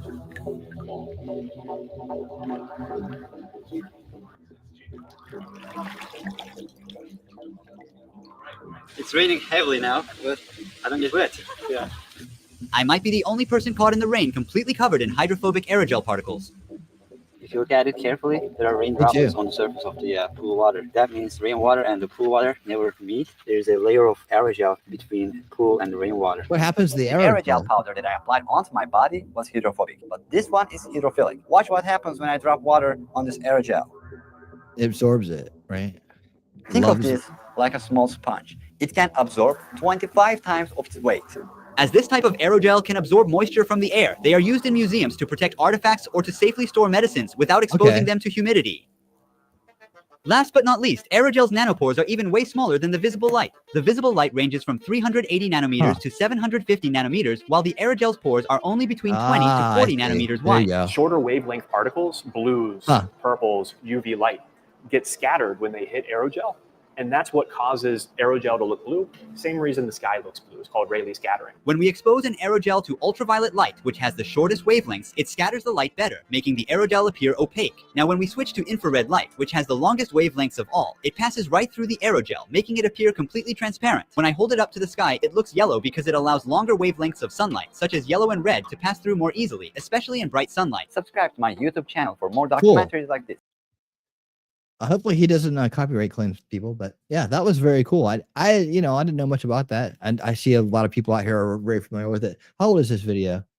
You see, it's been around for a few years. I just came across 3 months ago. Well, he just 3 months ago got 12 million views and another thumbs up from me.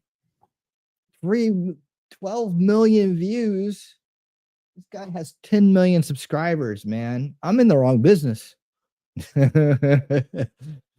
Oh man, very cool indeed. Next up, feature. Oh yeah, this one this is something I especially got for Shelly because I saw this and I thought of her because she comes from a firefighting family, and I was wondering what kind of future firefighting stuff is out there. Let's take a look. And just a reminder, coming up after Cool Things is funny videos, so make sure you stick around for a good laugh. We would like to present you with a gyroscopic transport of the future from Dahir and Chat. Dahir and Chat.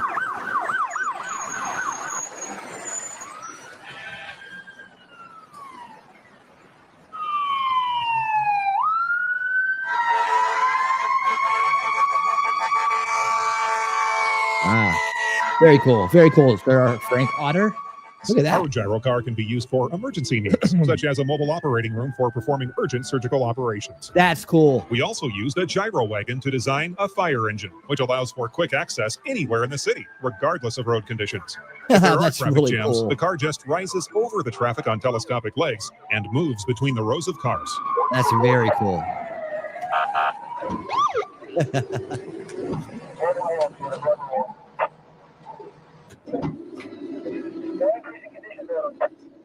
On arrival at the fire site, a 20-engine drone connected to the gyro car with a power cord pulls out of the car and soars up high. The drone has more than enough power to go up to the fire location along with necessary firefighting equipment, including water hoses and special cannons, shooting capsules with fire extinguishing powder. Besides, the drone can use a pull-out walkway to take on board and evacuate up to 5 victims if necessary. This is cool, dude. If you like our concept and are ready to fund, it's got gyroscopic technology in it, so it's like those segways. It won't tip. the creation of a sample unit, we will be happy to proceed and demonstrate the transport of the future to the whole world very shortly. Feel free to contact us and learn more about technologies offered by Dahir and Chat. So Dahir and Chat, there you go. And again, I play these also for the investors. More future firefighting technology.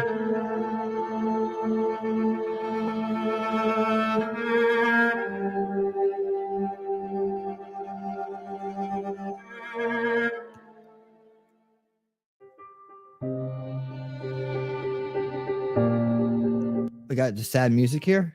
All right. I don't need that. You never know where sad music comes from. You never know where music comes from when there wasn't just there's no talking in this one. All right, we know how we deal with that. Let's see, do I have anything that would go with this? Not really. Well, let's talk about it. Wow, there's a burning fire, and we got air, Friendship with fire. I don't know what that is. Okay. Some couple patents. All right. This would be like a fire station. And then a drone. The drones are going to be really big here. Or I guess. Oh, okay. Helicopter too. Looks like a helicopter pulling the drone out somewhere. I don't know why you need that, but okay. We'll go with it.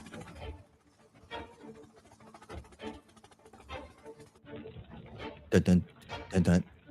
Hopefully this is copyrighted free music. Copyrighted free music.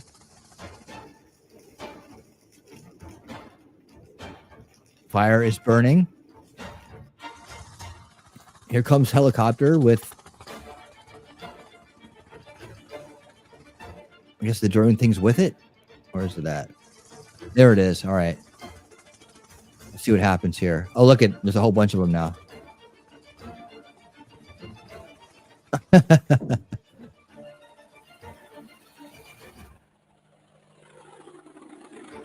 What's going to happen here? It's like, oh, there they go. Bombs away.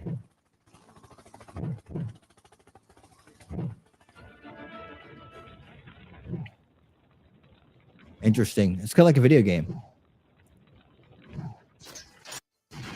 Oh, there you go, Levy. They're blowing them up. Oh, it's smothering out the fire.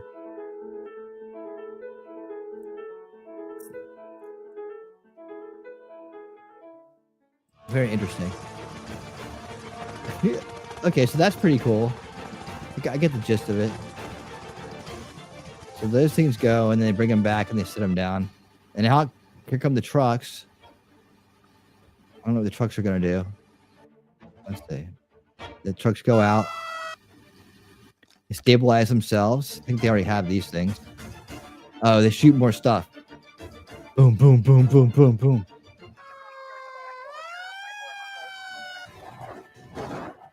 Very interesting. Yeah, it just like reminds me of a video game. Anyways, future firefighting tech. There you have it. Another a drone, extra large joint movement angle for spaces. Yeah, this one is like, I think it's $1,600. So they're getting, these things are getting affordable. Hello, hi, I'm Unitree. I need to get some robot music. So just more stuff that people are coming out with. Stop hitting me. Stop hitting me. Ah.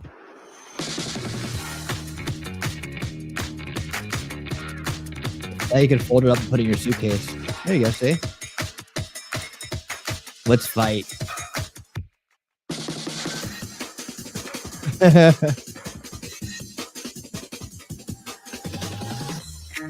Better yet,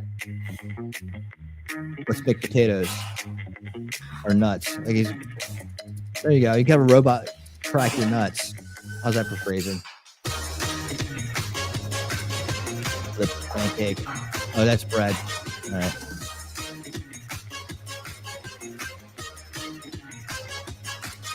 I swear to God, this better not be copyrighted music. All right. There's that. Some more cool things here. Oh, what did I do? These are quick hits. Really quick hits. But, you know, this is called Tron. I thought this looks pretty cool.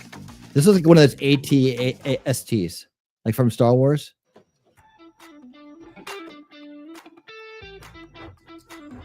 Look at that. 3-in-1. You can put wheels on it. See, I was talking about, like, why don't they have wheels? Whee! Up the stairs we go.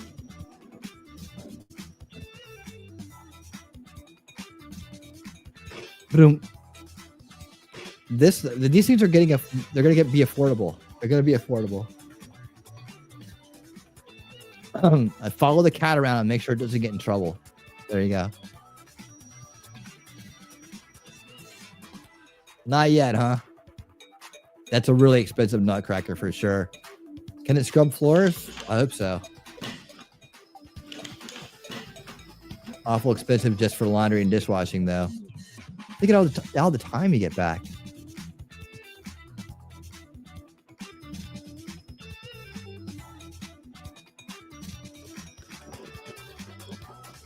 Who's going to win? Tron won. Tron won. Everybody wants to kick them. Stop kicking the robots. This one's called Reachy. Or Reachy. I'm guessing that's going to help people reach things.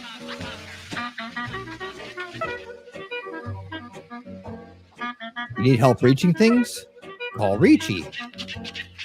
Hello, I am Reachy. Would you like me to reach something for you? Yep, that's what it does. It has an expressive head. You know what this reminds me, this makes me think of, is like they're going to be robots and they're going to all look different. So we're going to have more of like the Star Wars kind of robot land, the droid land, right? They're not going to be uniform like someone like horror movie, but more like less like Cylons, more like Star Wars. Yeah. This is open platform software, hardware, and data. So if you're into open source, Reachy may be for you. Bio-inspired arms. What does Reachy do? Has a microphone and a speaker. Hello, would you like to start? With this pawn, please. Thank you for the pawn. All right, so look an easy setup. What's Reachy gonna do? To kickstart your application and bridge the standard button. Okay, so yeah, there you go. That's that. I don't know what Reachy's supposed to do though. It'll make you Reachy will love you, and make a Reachy will love you. What? Oh, you can paint. There you go. Look, Shell. You can get this for your mom, and your mom and the robot can paint together.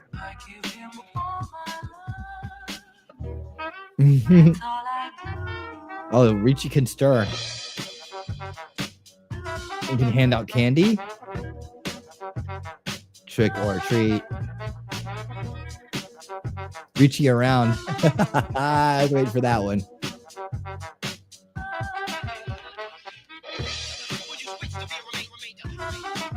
The great thing about robots is they can't get their feelings hurt.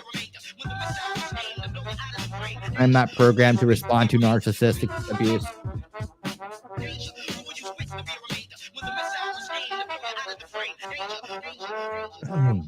You can pre-order a Reachy right now.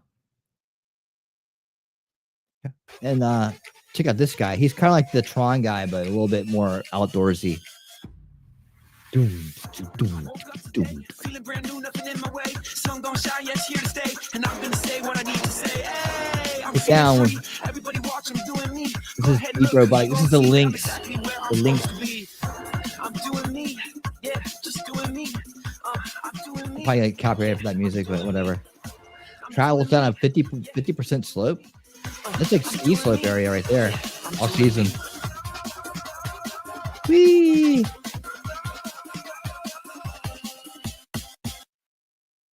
Pretty cool. You are about to witness one of the most extraordinary drone shows ever created. Another drone show. In Shenzhen, China, 7,598 drones lit up the night sky, setting a Guinness World Record standard. This is different from last week. The display officially became the largest aerial image formed by drones, with more than double the number of drones used in the previous record. This breathtaking show was organized to celebrate the 72nd anniversary of Yanbian Korean Autonomous Prefecture, with the drones provided by Shenzhen Demoda Intelligent Control I still think these are Technology just Company amazing. Limited. And I also like to point these out A as we talk single about laptop UAPs was and all it stuff. Like took to control the someone's fleet, got these with the things, system right? monitoring each And you know, I drone. love talking about my my home protection drone sworn. These would sit on the roof, and they do, each one of these guys would have its own little job or several jobs that they could all do together. And status in real time. Look at that. The drones shifted continuously across the night sky, forming iconic images. And in most like a cases, all this stuff's controlled by one computer. great wall and a majestic dragon, while also paying tribute to Yanbian's unique culture with depictions of the city flower, the azalea, and traditional dances. Sit back and relax and enjoy the show. Okay, so where are these in America? Like, where are the drone shows in America? How come, again, if you're looking for an idea, if you're looking for, you know, another business to start, these things seem to be very popular in China, and they all run off of one computer. So get your laptop, get an AI on it, buy you some of these 6-pack of drones, they light up drones, and set up your own drone aerial show, and boom. You have a hard time charging for this, but if you could like work it into a sponsorship and whatever, you got yourself a little side business, right? I should be doing this. There's a weekly fireworks show nearby. I should be doing this. Dun, dun, dun, dun, dun, dun. I'm gonna have to look into this, see how much these are. Look at here's a dragon. Rawr. That's so cool, man. I mean, the drones are all, you got to understand the cool thing about it is these drones all get into precise positions, and then they're taking their turn lighting up. Like if I just slow this down a little bit and think about what I'm looking at, it's so easy with fireworks. You just boom, and they are everywhere. These are like all individual little drones, and they're all getting in precise locations, and they're all lighting up in synchronicity perfectly.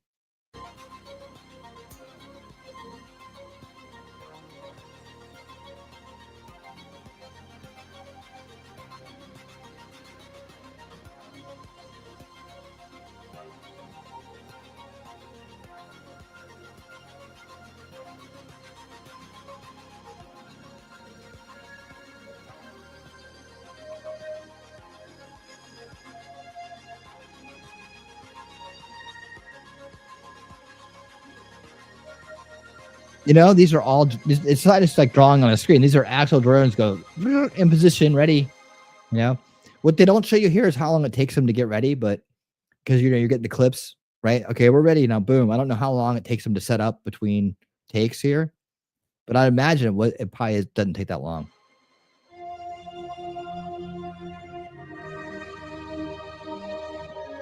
This is cool stuff. I mean, look at that. I mean, right there, people will be like, the aliens are invading. Oh, yeah. There you go.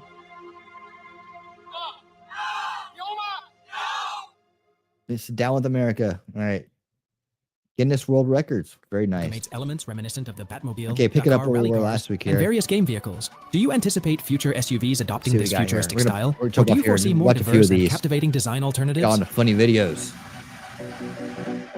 But see, there's just some cool inventions.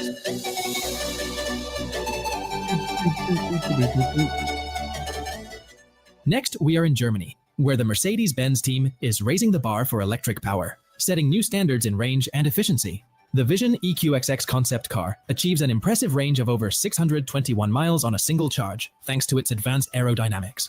In comparison, the drag coefficient of a typical passenger car is around 0.3, while the EQXX boasts an efficient 0.17. The engineers prioritized environmental friendliness by incorporating bamboo, vegan silk, and materials sourced from mushrooms and cacti for the interior trim.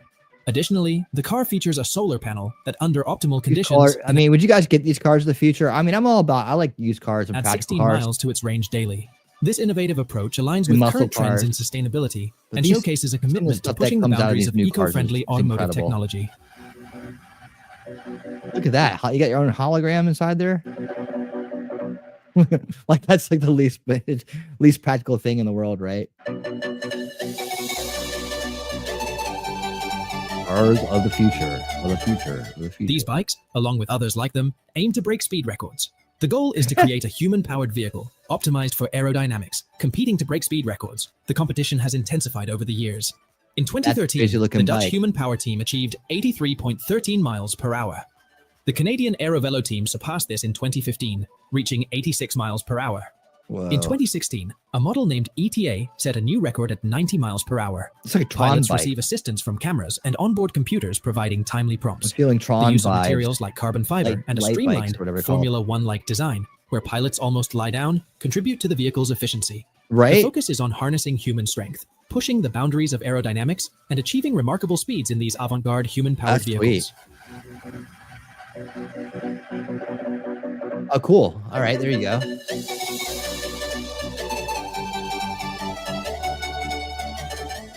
Let's hear from German engineers, specifically from the company Panther. Rheinmetall. They introduced the latest KF-51 Panther tank, but specific Panther details tank. about its characteristics remain unknown. The model showcased at Eurociteri serves more as a technological demonstration. The tank is You said think to it's feature more a fun, smoothbore gun man. L-52 with a 5-inch caliber and a 7.62mm remotely controlled machine gun. The crew can deploy Hero 120 kamikaze drones with a range of around 25 miles. Oh, there you go. 100. This thing deploys 100 kamikaze drones too at the same time. Weighing Look out. approximately 130,000 pounds, the tank is designed to align with the NGVA architecture, ensuring Here that I all am. tank systems are connected to a digital network accessible to every crew member. I want to see the kamikaze drones. Let's go.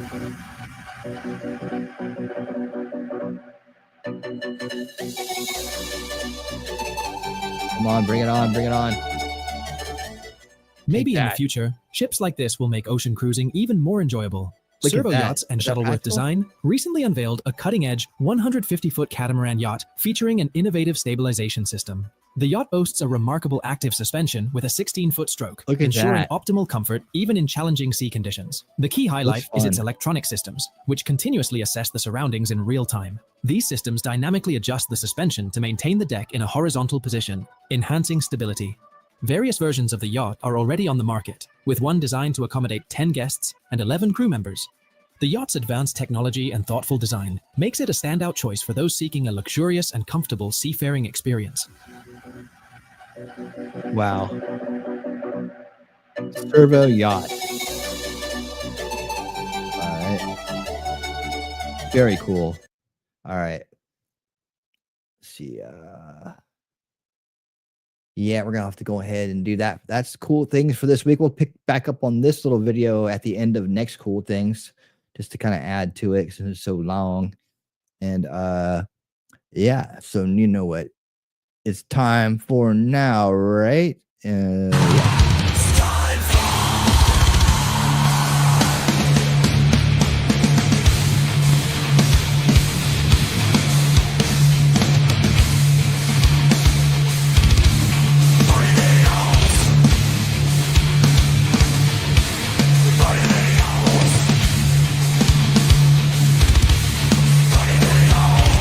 A family of bears threw a pool party in a Southern California backyard, and the homeowners have now embraced their unexpected role as Airbnb hosts. Ricky and Brian live right on the edge of the Angeles National Forest, where neighbors are used to living in close proximity to bears. But one mama bear named Maddie decided to make herself especially comfortable in their pool and brought her cubs along for a swim. Although the provided unicorn floaty didn't survive the bear wear and tear, Maddie and her cubs enjoyed the experience and kept coming back for more. Ricky and Brian say that they were initially a little bit nervous, but they've now come to cherish the visiting bear family. The bears are timid and they avoid human interaction, so if they pull up to the pool and see people, they turn right around on their own. And if the pool is available and they decide to hop in, Ricky and Brian don't mind staying inside and enjoying the rare opportunity to see these wild bears play. They try to be accommodating and replace the pool toys as they're destroyed. And since they know bears are around, they take extra caution to clean up food and trash quickly so that they never start to see the house as a food source. Ricky and Brian are fully committed to safe and responsible coexistence. And while they never expected to oversee a bear retreat, this is the bears' land too, and they're always welcome to come take a swim. 3 men in Michigan saved a raccoon at their cookout from choking on a piece of cheese that he found in the trash. Bill, John, and Tyler were together for a cookout on Saturday when a raccoon walked up to them and started roaming the area. The raccoon, who the guys named Rocket, wasn't harming anyone, so they didn't think much of it, and he eventually scurried away. But Okay, but you see, look, this had to be happening at night, right? Because if you see a raccoon during the day, it's rabid, you shouldn't go near it. 20 minutes later, Rocket came back, and Tyler says that he started doing something weird. He was standing on his hind legs and putting his arms up in the air as if he was trying to signal that he was choking. Evidently, Rocket had scampered off to get a campfire snack from the trash can, but he bit off more than he could chew. Bill jumped into action, doing Yeah, the see, first do you thing have the flashlights on? So yeah, this is a safe raccoon. he could think of to dislodge the cheese, which was to slap the wild raccoon repeatedly on the back. While Tyler, who is apparently well-versed in how to properly administer the raccoon Heimlich maneuver, coached him through it. A little bit lower, Bill. Upward motion. Tyler's advice seemed to be spot on, and the piece of cheese flew out of the raccoon's mouth just moments later. There it is. A little bit lower. Let's take it. Let's go. You're making it down. The good old boys having fun.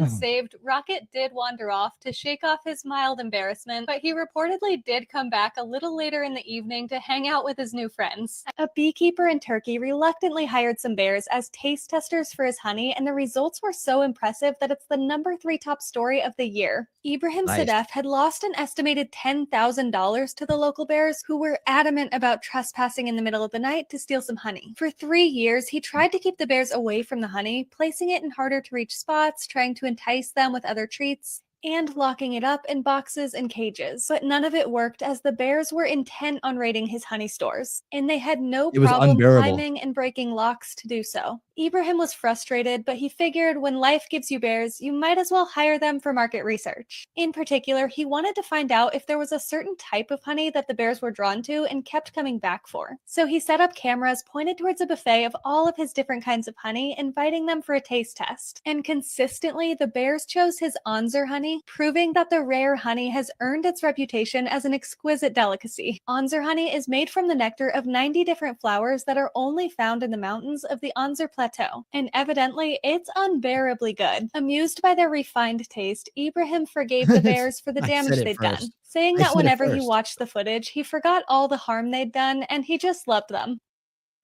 All right. Is there a way to carry out mass deportation without separating families? Of course there is.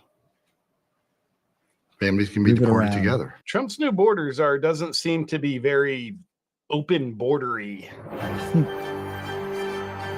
Good evening funny. and welcome Very to funny. another election aftermath news update. Trump is making very big moves already that threaten the matrix we have you plugged into. All those terrifying moves and more coming up tonight. But first, many Americans have noticed that since Trump won the election, the hosts of The View seem particularly stressed out for some reason. It appears as though they now have rabies. This just in! Republicans have officially won the House with a 209 to 218 majority. That's, of course, on top of the Republicans already being the official winners of the Senate. With the Republicans winning both the House and the Senate, it appears as though the Democratic Party has been defeated. And with Trump winning the White House, it appears as though the Republican Party has been defeated. With the two sides that serve the same master being defeated, the power has shifted back into the hands of the people. Next up, illegal immigration may soon become illegal. It just may, as Trump names his new border czar, Tom Homan. Step aside, Kamala, and get back in the kitchen where you belong. We've got a new border czar in town.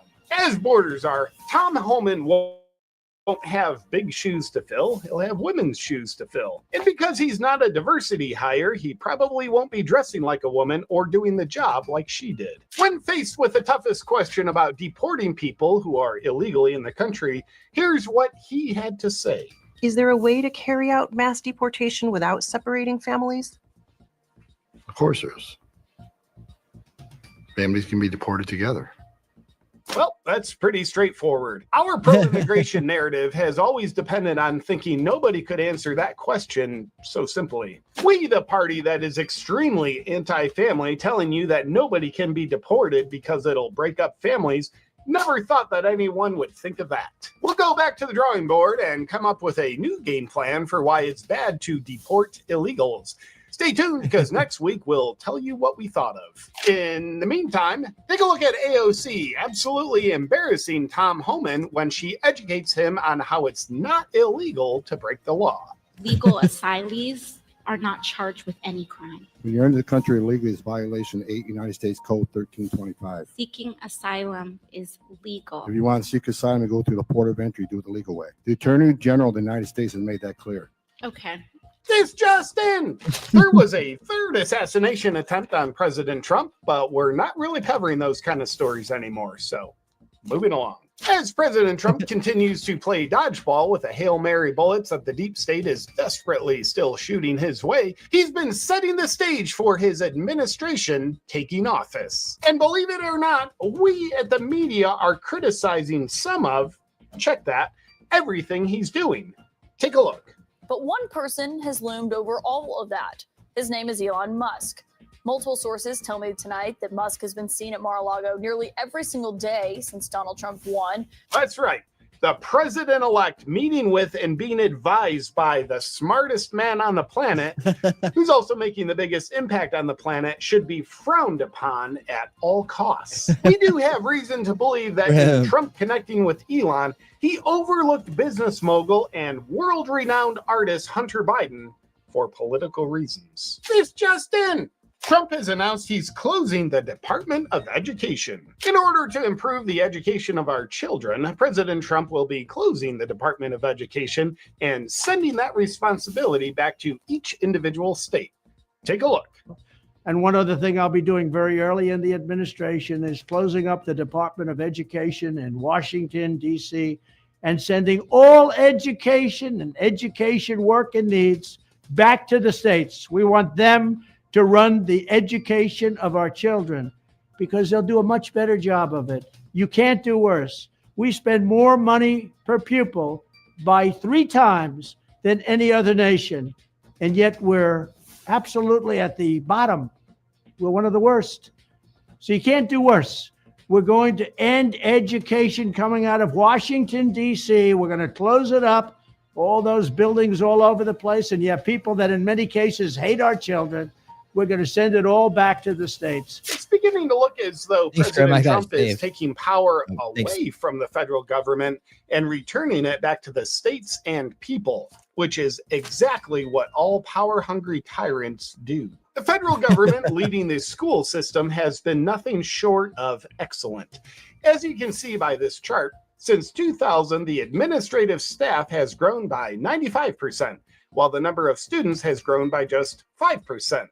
Expert government spending, if you ask me. Speaking of the effectiveness of government spending, Kamala Harris ran her very successful campaign in accordance with that. When you compare her newly released campaign spending stats to that of Trump, you'll see why someone who's never ran a successful business would be much better at running our country. Take a look. Kamala raised $1.003 billion. Kamala spent $1.3 billion. Kamala spent $582.53 million on staff. Trump, on the other hand, raised $381.54 million. Trump spent just $345.42 million. And Trump spent only $10.4 million on staff. The dictator is clearly uneducated on how to spend more money than he needs to. And that's why our economy will unfortunately be incredibly different under him. Additionally, on Kamala's effective spending, she paid $1 million to Oprah to interview her. Wonder why she didn't do Joe Rogan. That would have been free. Kamala also paid $10 million to Beyonce, $5 million to Megan Thee Stallion. Check that, Megan Thee Stallion. $2.3 million to Lizzo, $1.8 million to Eminem for him to sell his soul, and she spent $100,000 to build a fake Call Her Daddy podcast set so she didn't have to travel to LA. And keep in mind, some experts are suggesting that those celebrities that she paid to endorse her and appear at her rallies actually lost her votes. So we liberals should continue to grieve and shave our heads in protest, even though that makes us look like skinheads, because she won't be the one running the country and spending our money. That's it for today's news. We'll continue to narrate to you how Trump is bad no matter how much good he does. It is our duty that we take seriously. And please stay tuned. We'll be bringing you all the latest breaking news updates in the aftermath of this election. And we're also anticipating that before the inauguration, Biden will be forced to step down and Kamala will take office as president. Wouldn't that be swell? Good night. Let's hope that doesn't happen. FEMA manager told relief workers in Florida to not help homes with Trump signs. What's wrong with that? Good evening. We have some bombshell breaking news. It's come to light that in response to the devastating hurricanes last month, a FEMA official told employees to avoid helping people in homes with Trump signs. And I sincerely don't know why anyone's making a big deal of this. But nonetheless, FEMA then put on their throwing gloves and threw that official under the bus, firing her. However, she's just come forward with some damning news about FEMA We'll hear from her in a minute, but first, the FEMA facts. Here you can see via a FEMA employee's phone the order coming down to workers. Avoid homes advertising Trump. Probably insurrections in those homes, right? And here you can see the form a FEMA worker filled out about why they couldn't access a property to help the people that lived there. Trump sign, no contact per leadership. Well, here's a fact check for you. Trump signs tend to be pretty big in Florida, making it kind of hard to get through the front yard. But the plot thickens like the blood pressure of a P. Diddy party goer now that Trump's in office, because FEMA fired the employee, Marnie Washington, that made up these discriminatory orders that were pretty good. However, Marnie has just come forward with a bombshell whistleblowing interview where she claims that these orders weren't made up by her. Avoid helping Trump supporters was a policy that came from FEMA itself. Take a look. So this is not isolated. This is a colossal event of avoidance, not just in the state of Florida, but you will find avoidance in the Carolinas. Senior leadership will lie to you and tell you that they do not know. But if you ask the DSA crew leads and specialists what they are experiencing in the field, they will tell you. Demand for FEMA to give you those incident reports. This just in! Fact check. Discrimination is not discrimination if it's against Trump supporters. Biden's America is still alive for a couple more months. Now, to all the citizens in Florida and North Carolina who suffered needlessly because FEMA, that you fund with your tax dollars, refused to help you, perhaps this can be your tyrannical persuasion to help you see it'll be a good idea to vote Democrat next time. This just in! Tonight's episode is brought to you by Awaken CBD. Feeling a little stressed out? Oh, that's good. That's nectar of the demons. Well, no beating around the bush, okay? We lost the 2024 election, but it's been one heaven of a week. Okay, just want to say up front that I'm super proud of our team. I mean, the lies, chaos, the hysterical push to trans everyone's kids and put tampons in the boys' bathroom. We did our best. We did our best, and unfortunately, God and the Republicans just played a better game out there. So I guess we'll take some questions. What do you think went wrong there? It seemed like Harrison Walls was a perfect candidate. Honestly, I could have run a drug parakeet and it wouldn't have made a difference. My Democrat followers will vote for anyone who promises them the right to kill their kids. So the good guys they just wanted it more, I guess. You know, the match was just kind of unfair. Okay, it was a little uneven. Oh yeah. I mean, it's not on their side. They have the truth, the Constitution, they have prayer, and they have Zachary Levi. You know, the guy from Tangled. And at last, I've seen the light. Anyway, I know that we on our side have a lot of talent. Okay, we've got MSNBC, Joy Behar, Rachel Maddow, CNN, crying Jimmy Kimmel. And all those demon-possessed kids on the they, thems that they're screaming on TikTok right now. It's, you know, great prospects. A lot of upside coming up through the farm leagues, you know. So, what are the plans for the Hell franchise moving forward? Bright future. Bright future. We'll keep trying to convince everyone that Trump's Hitler. Actually, this is kind of funny. We got Hitler in a special torture chamber right over there. And he hates it when we compare him to Trump. It's funny. He's like, I'm the most evil. See, I'm the Führer. He's just an orange reality star. It's classic. It's classic. One of the few points of joy in my life right now. Anyway, we'll probably just try to keep throwing Trump in jail and stuff and do a few more assassination attempts. Run a last-ditch Hail Mary, pick six, if you know what I mean. What's the game plan for converting Republicans to your cause? Well, actually, you know what? We did make some good headway in this arena. We got David French to do that whole evangelicals for Harris thing. So it's really hard to say that with a straight face. So getting Christians to vote for a woman who supports baby murder is just like, We have, let's see, we have Liz Cheney. I love her. Anyone that's a friend of war is a friend of mine. We'll just keep pushing the woke agenda to the schools to try to brainwash Republicans' kids on TikTok. I saw that today. It's kind of like, I was wondering. we're coming for your children. Oh no! But for real, we are actually coming for your children. Any other upcoming plans you can tease? Well, I mean, actually, in the next 4 years, it's obviously going to be a rebuilding year. But I mean, that doesn't mean that we're not going to compete and do a quality product and put it out there on the field every single day. See, we just released another season of Rings of Power. Oh, that's great. So we're putting pronouns everywhere. That's great. Dungeons and Dragons, board games, LinkedIn, which we also created. We got some more Blippi coming out. Woke there, just pain and suffering. We're working on reducing legroom and airplanes. Gosh, excited for that. Well, that's it for now. I got a meeting coming up here about Bitcoin. No idea how it works. So yeah, you guys got to get out of here. Hey, Wormwood, we got that meeting for the Bitcoin thing. We got to clear the room. Can you just release the shark bears, please?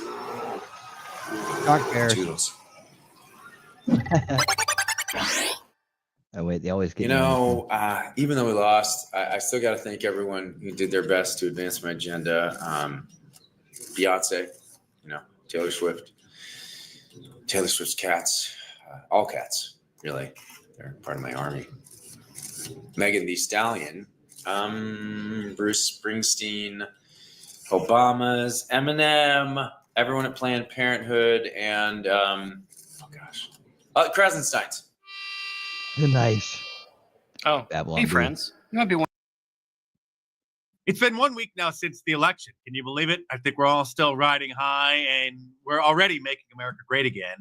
Unfortunately, the feminists aren't doing so well, and they have provided us with an endless stream of not just meltdowns, but insights into their thought processes. So we're going to take a quick look at just a small sample of, again, the endless supply, not just to mock at them, not just to watch them cry over Kamala losing, but to see what it is their solutions are to this new situation they find themselves in. But first, just a heads up, the Liberal Tears mug is back in stock in my online store at markdice.com. And so is Trump Claus, the sweatshirt, available in red over on TikTok. Like this one. This morning, when I learned that Donald Trump had been elected president for a second time, the first thing I did was have a good long cry. The second thing I did was get on the phone and make a doctor's appointment for a surgical consultation to get my tubes tied. It's something That'll show us. Yes. Oh my God. She's gonna show us.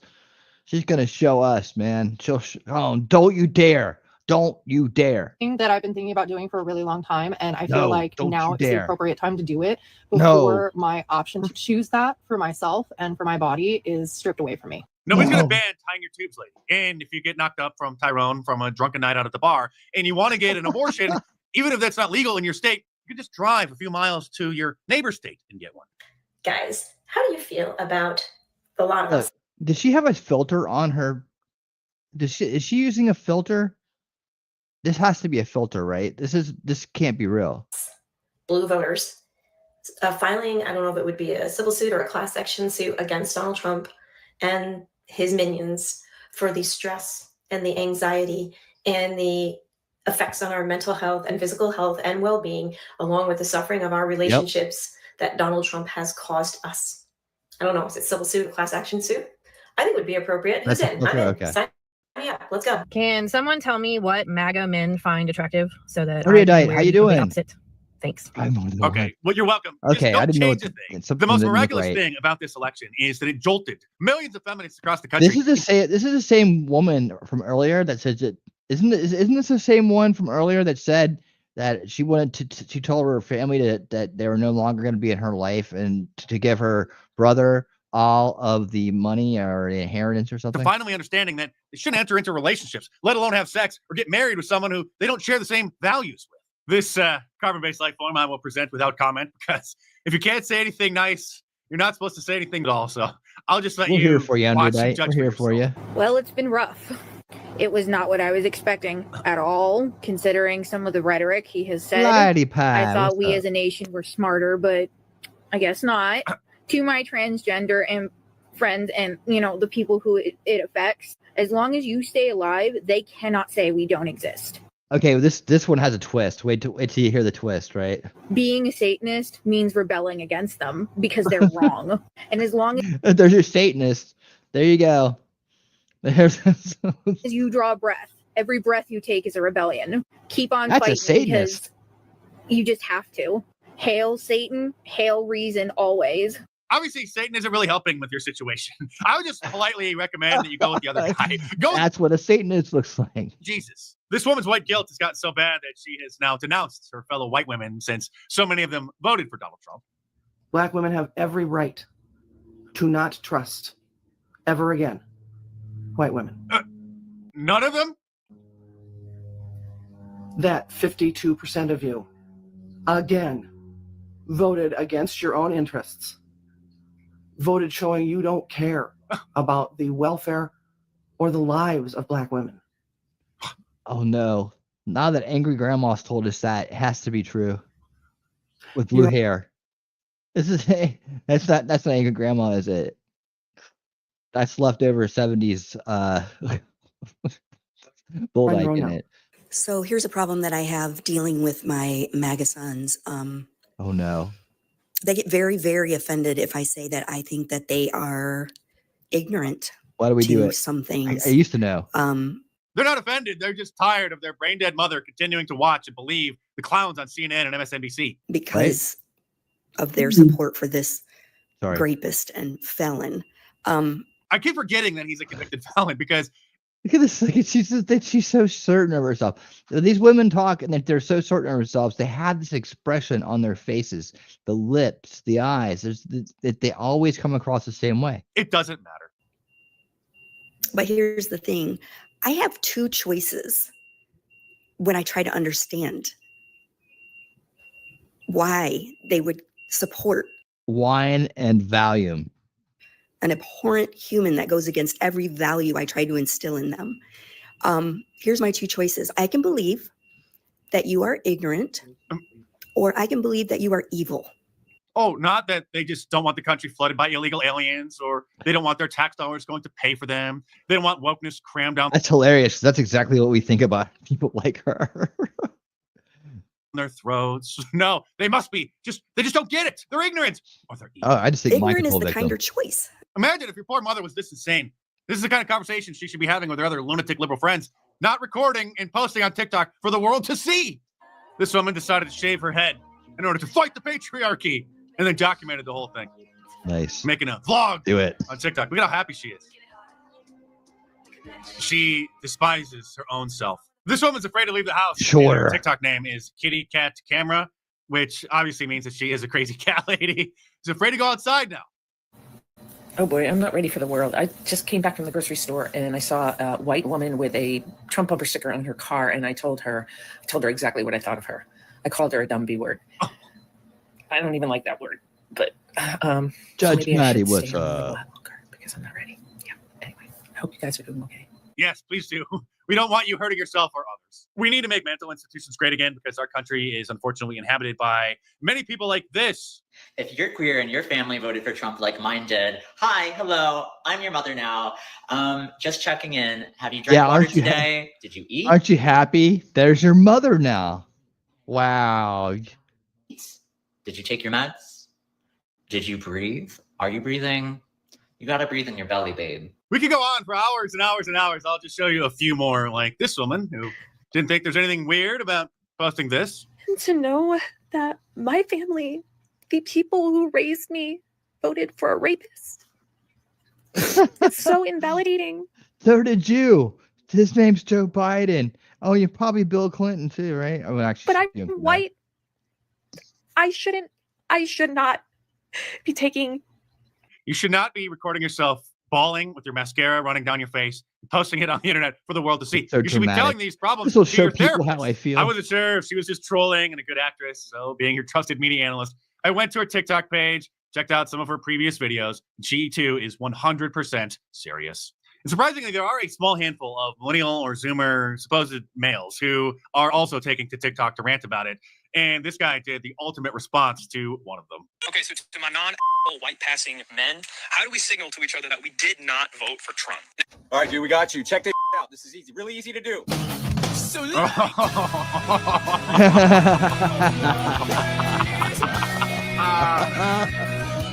Liberal Tears mug runneth over, and be sure to order yours from my newly redesigned markdice.com or any of my awesome designs, including Trump claws, which just returned. So head on over there or click the link in the description below and check them out. All right, best fails. Let's do it.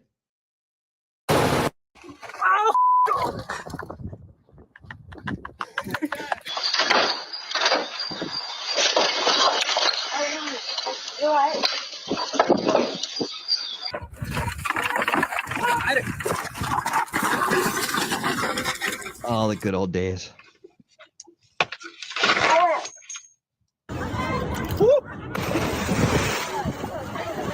Ow, ow, ow, ow.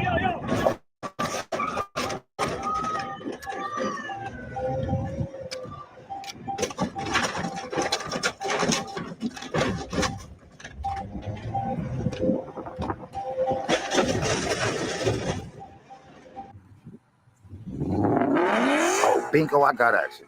Slip and fall. Oh, down in this press. Oh my God, down in this press. I need $150 million.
Nice.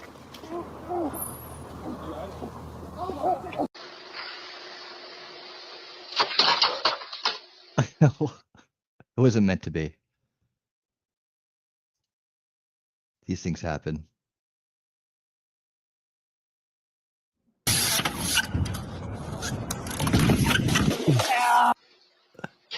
Oh, there's. Oh, that's not good. That's not good.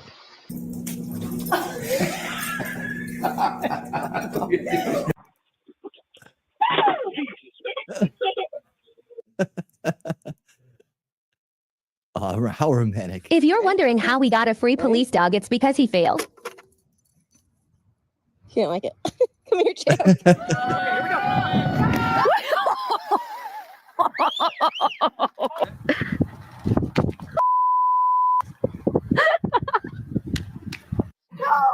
Oh, no, bad idea. Oh, no. No, the steps are the worst. I hate the steps ones. The steps get me every time. Into the bush. Oh my God!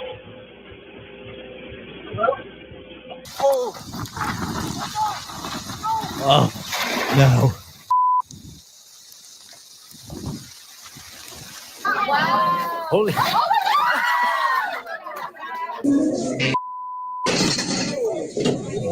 I didn't do it. Get out, Skylar.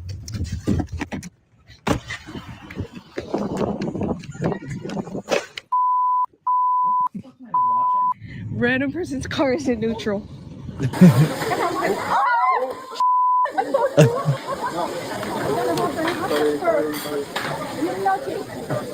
See?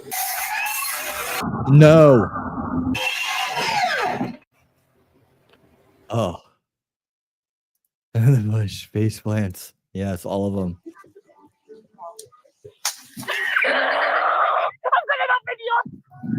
We've all seen that one live. Whoop.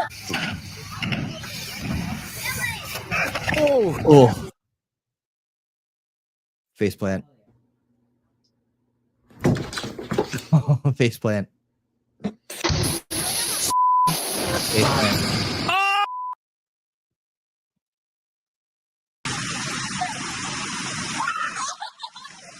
Base plant.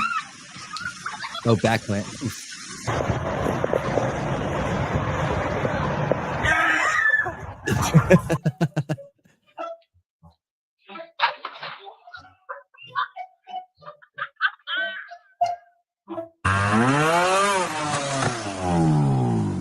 First time on a dirt bike.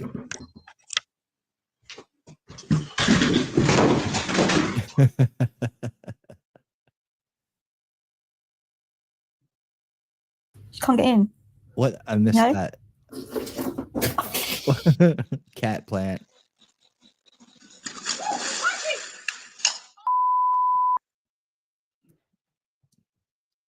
Oh, that's one of those. That's one of those off ramps they have for trucks that are out of control. Where's T-Rex? Explain this.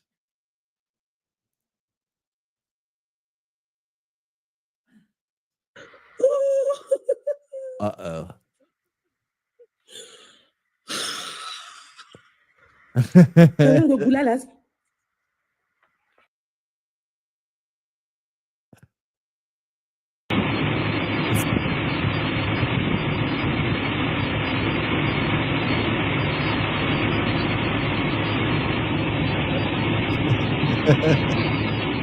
Runaway ramp. There you go. Oh my God. Oof.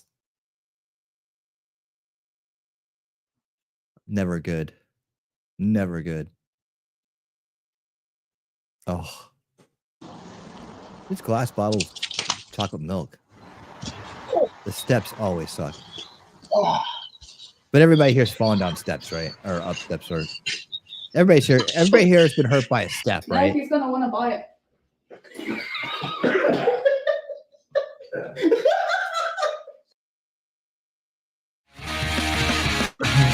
All right. Let's see, where are we at? We got time for a little bit. Let's see what I still have on the list here.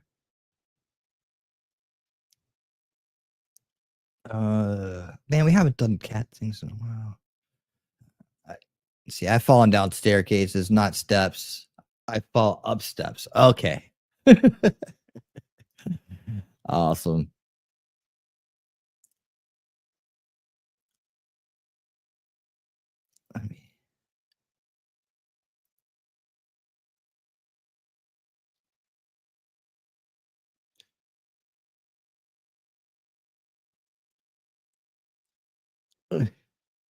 This is a quick hit here. This is a quick hit, and then we're gonna get on to jam one out with the Where's the mother duck at?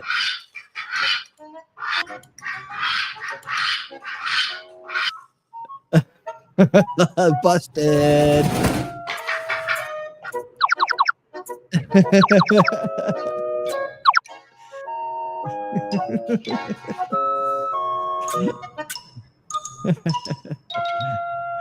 Uh-oh. There you go. Falling up steps. All right, I got how cats broke the how cats broke the game. I'll say that for next week. That's where we'll start it out with that. Let me cue up the next little bit here. Ladies and gentlemen, I always try to bring you the best jam on outs I can. This one's a little longer than I've been playing recently, but it's some serious musicianship going on here from the post Colonel Aquarium Rescue Unit featuring Jimmy Herring in his earlier days before he was a Widespread Panic. Amazing musicianship here. You'll also notice that the bass player is the one and only Oteil Burbridge from the Allman Brothers. That's where he got his start as well. So many people started off in this very band. A very, very awesome band, I might say. Where is my specialty? All right, there we go. All right, but I'd like to thank each and every one of you for coming out this evening. You guys are awesome. I really do enjoy spending these Saturday nights, winning Saturday night with you each and every week. and you make it all happen, man. I hope to see you guys tomorrow night for Old School Wise Party Sundays with T3. That's me. And we'll be watching Am I Racist? It's a hilarious documentary / comedy. And you guys will enjoy it. We will have a good time. And we never did decide on what other movie we're going to watch. So I guess I'll just surprise you. Slotty Pie, you're going to want to see this. You're going to want to see this band. They are amazing. I'm telling you. I bring you music like a lot of people don't ever get to see and have never seen. And you will enjoy this music very much so. But guys, thank you so much. I appreciate you being here, each and every one of you, man. You guys rock the house. If you're here, you're part of the solution. And until next time, stay based. Enjoy this beautiful moment in time we have together, man, and keep on winning.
Stand up, people.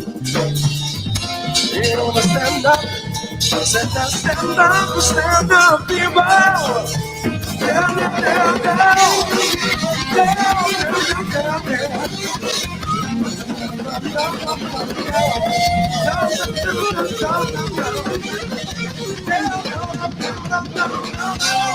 Thank you. Good night. We are the Aquarium Rescue Unit. We appreciate you having us on. This is a friendship battle.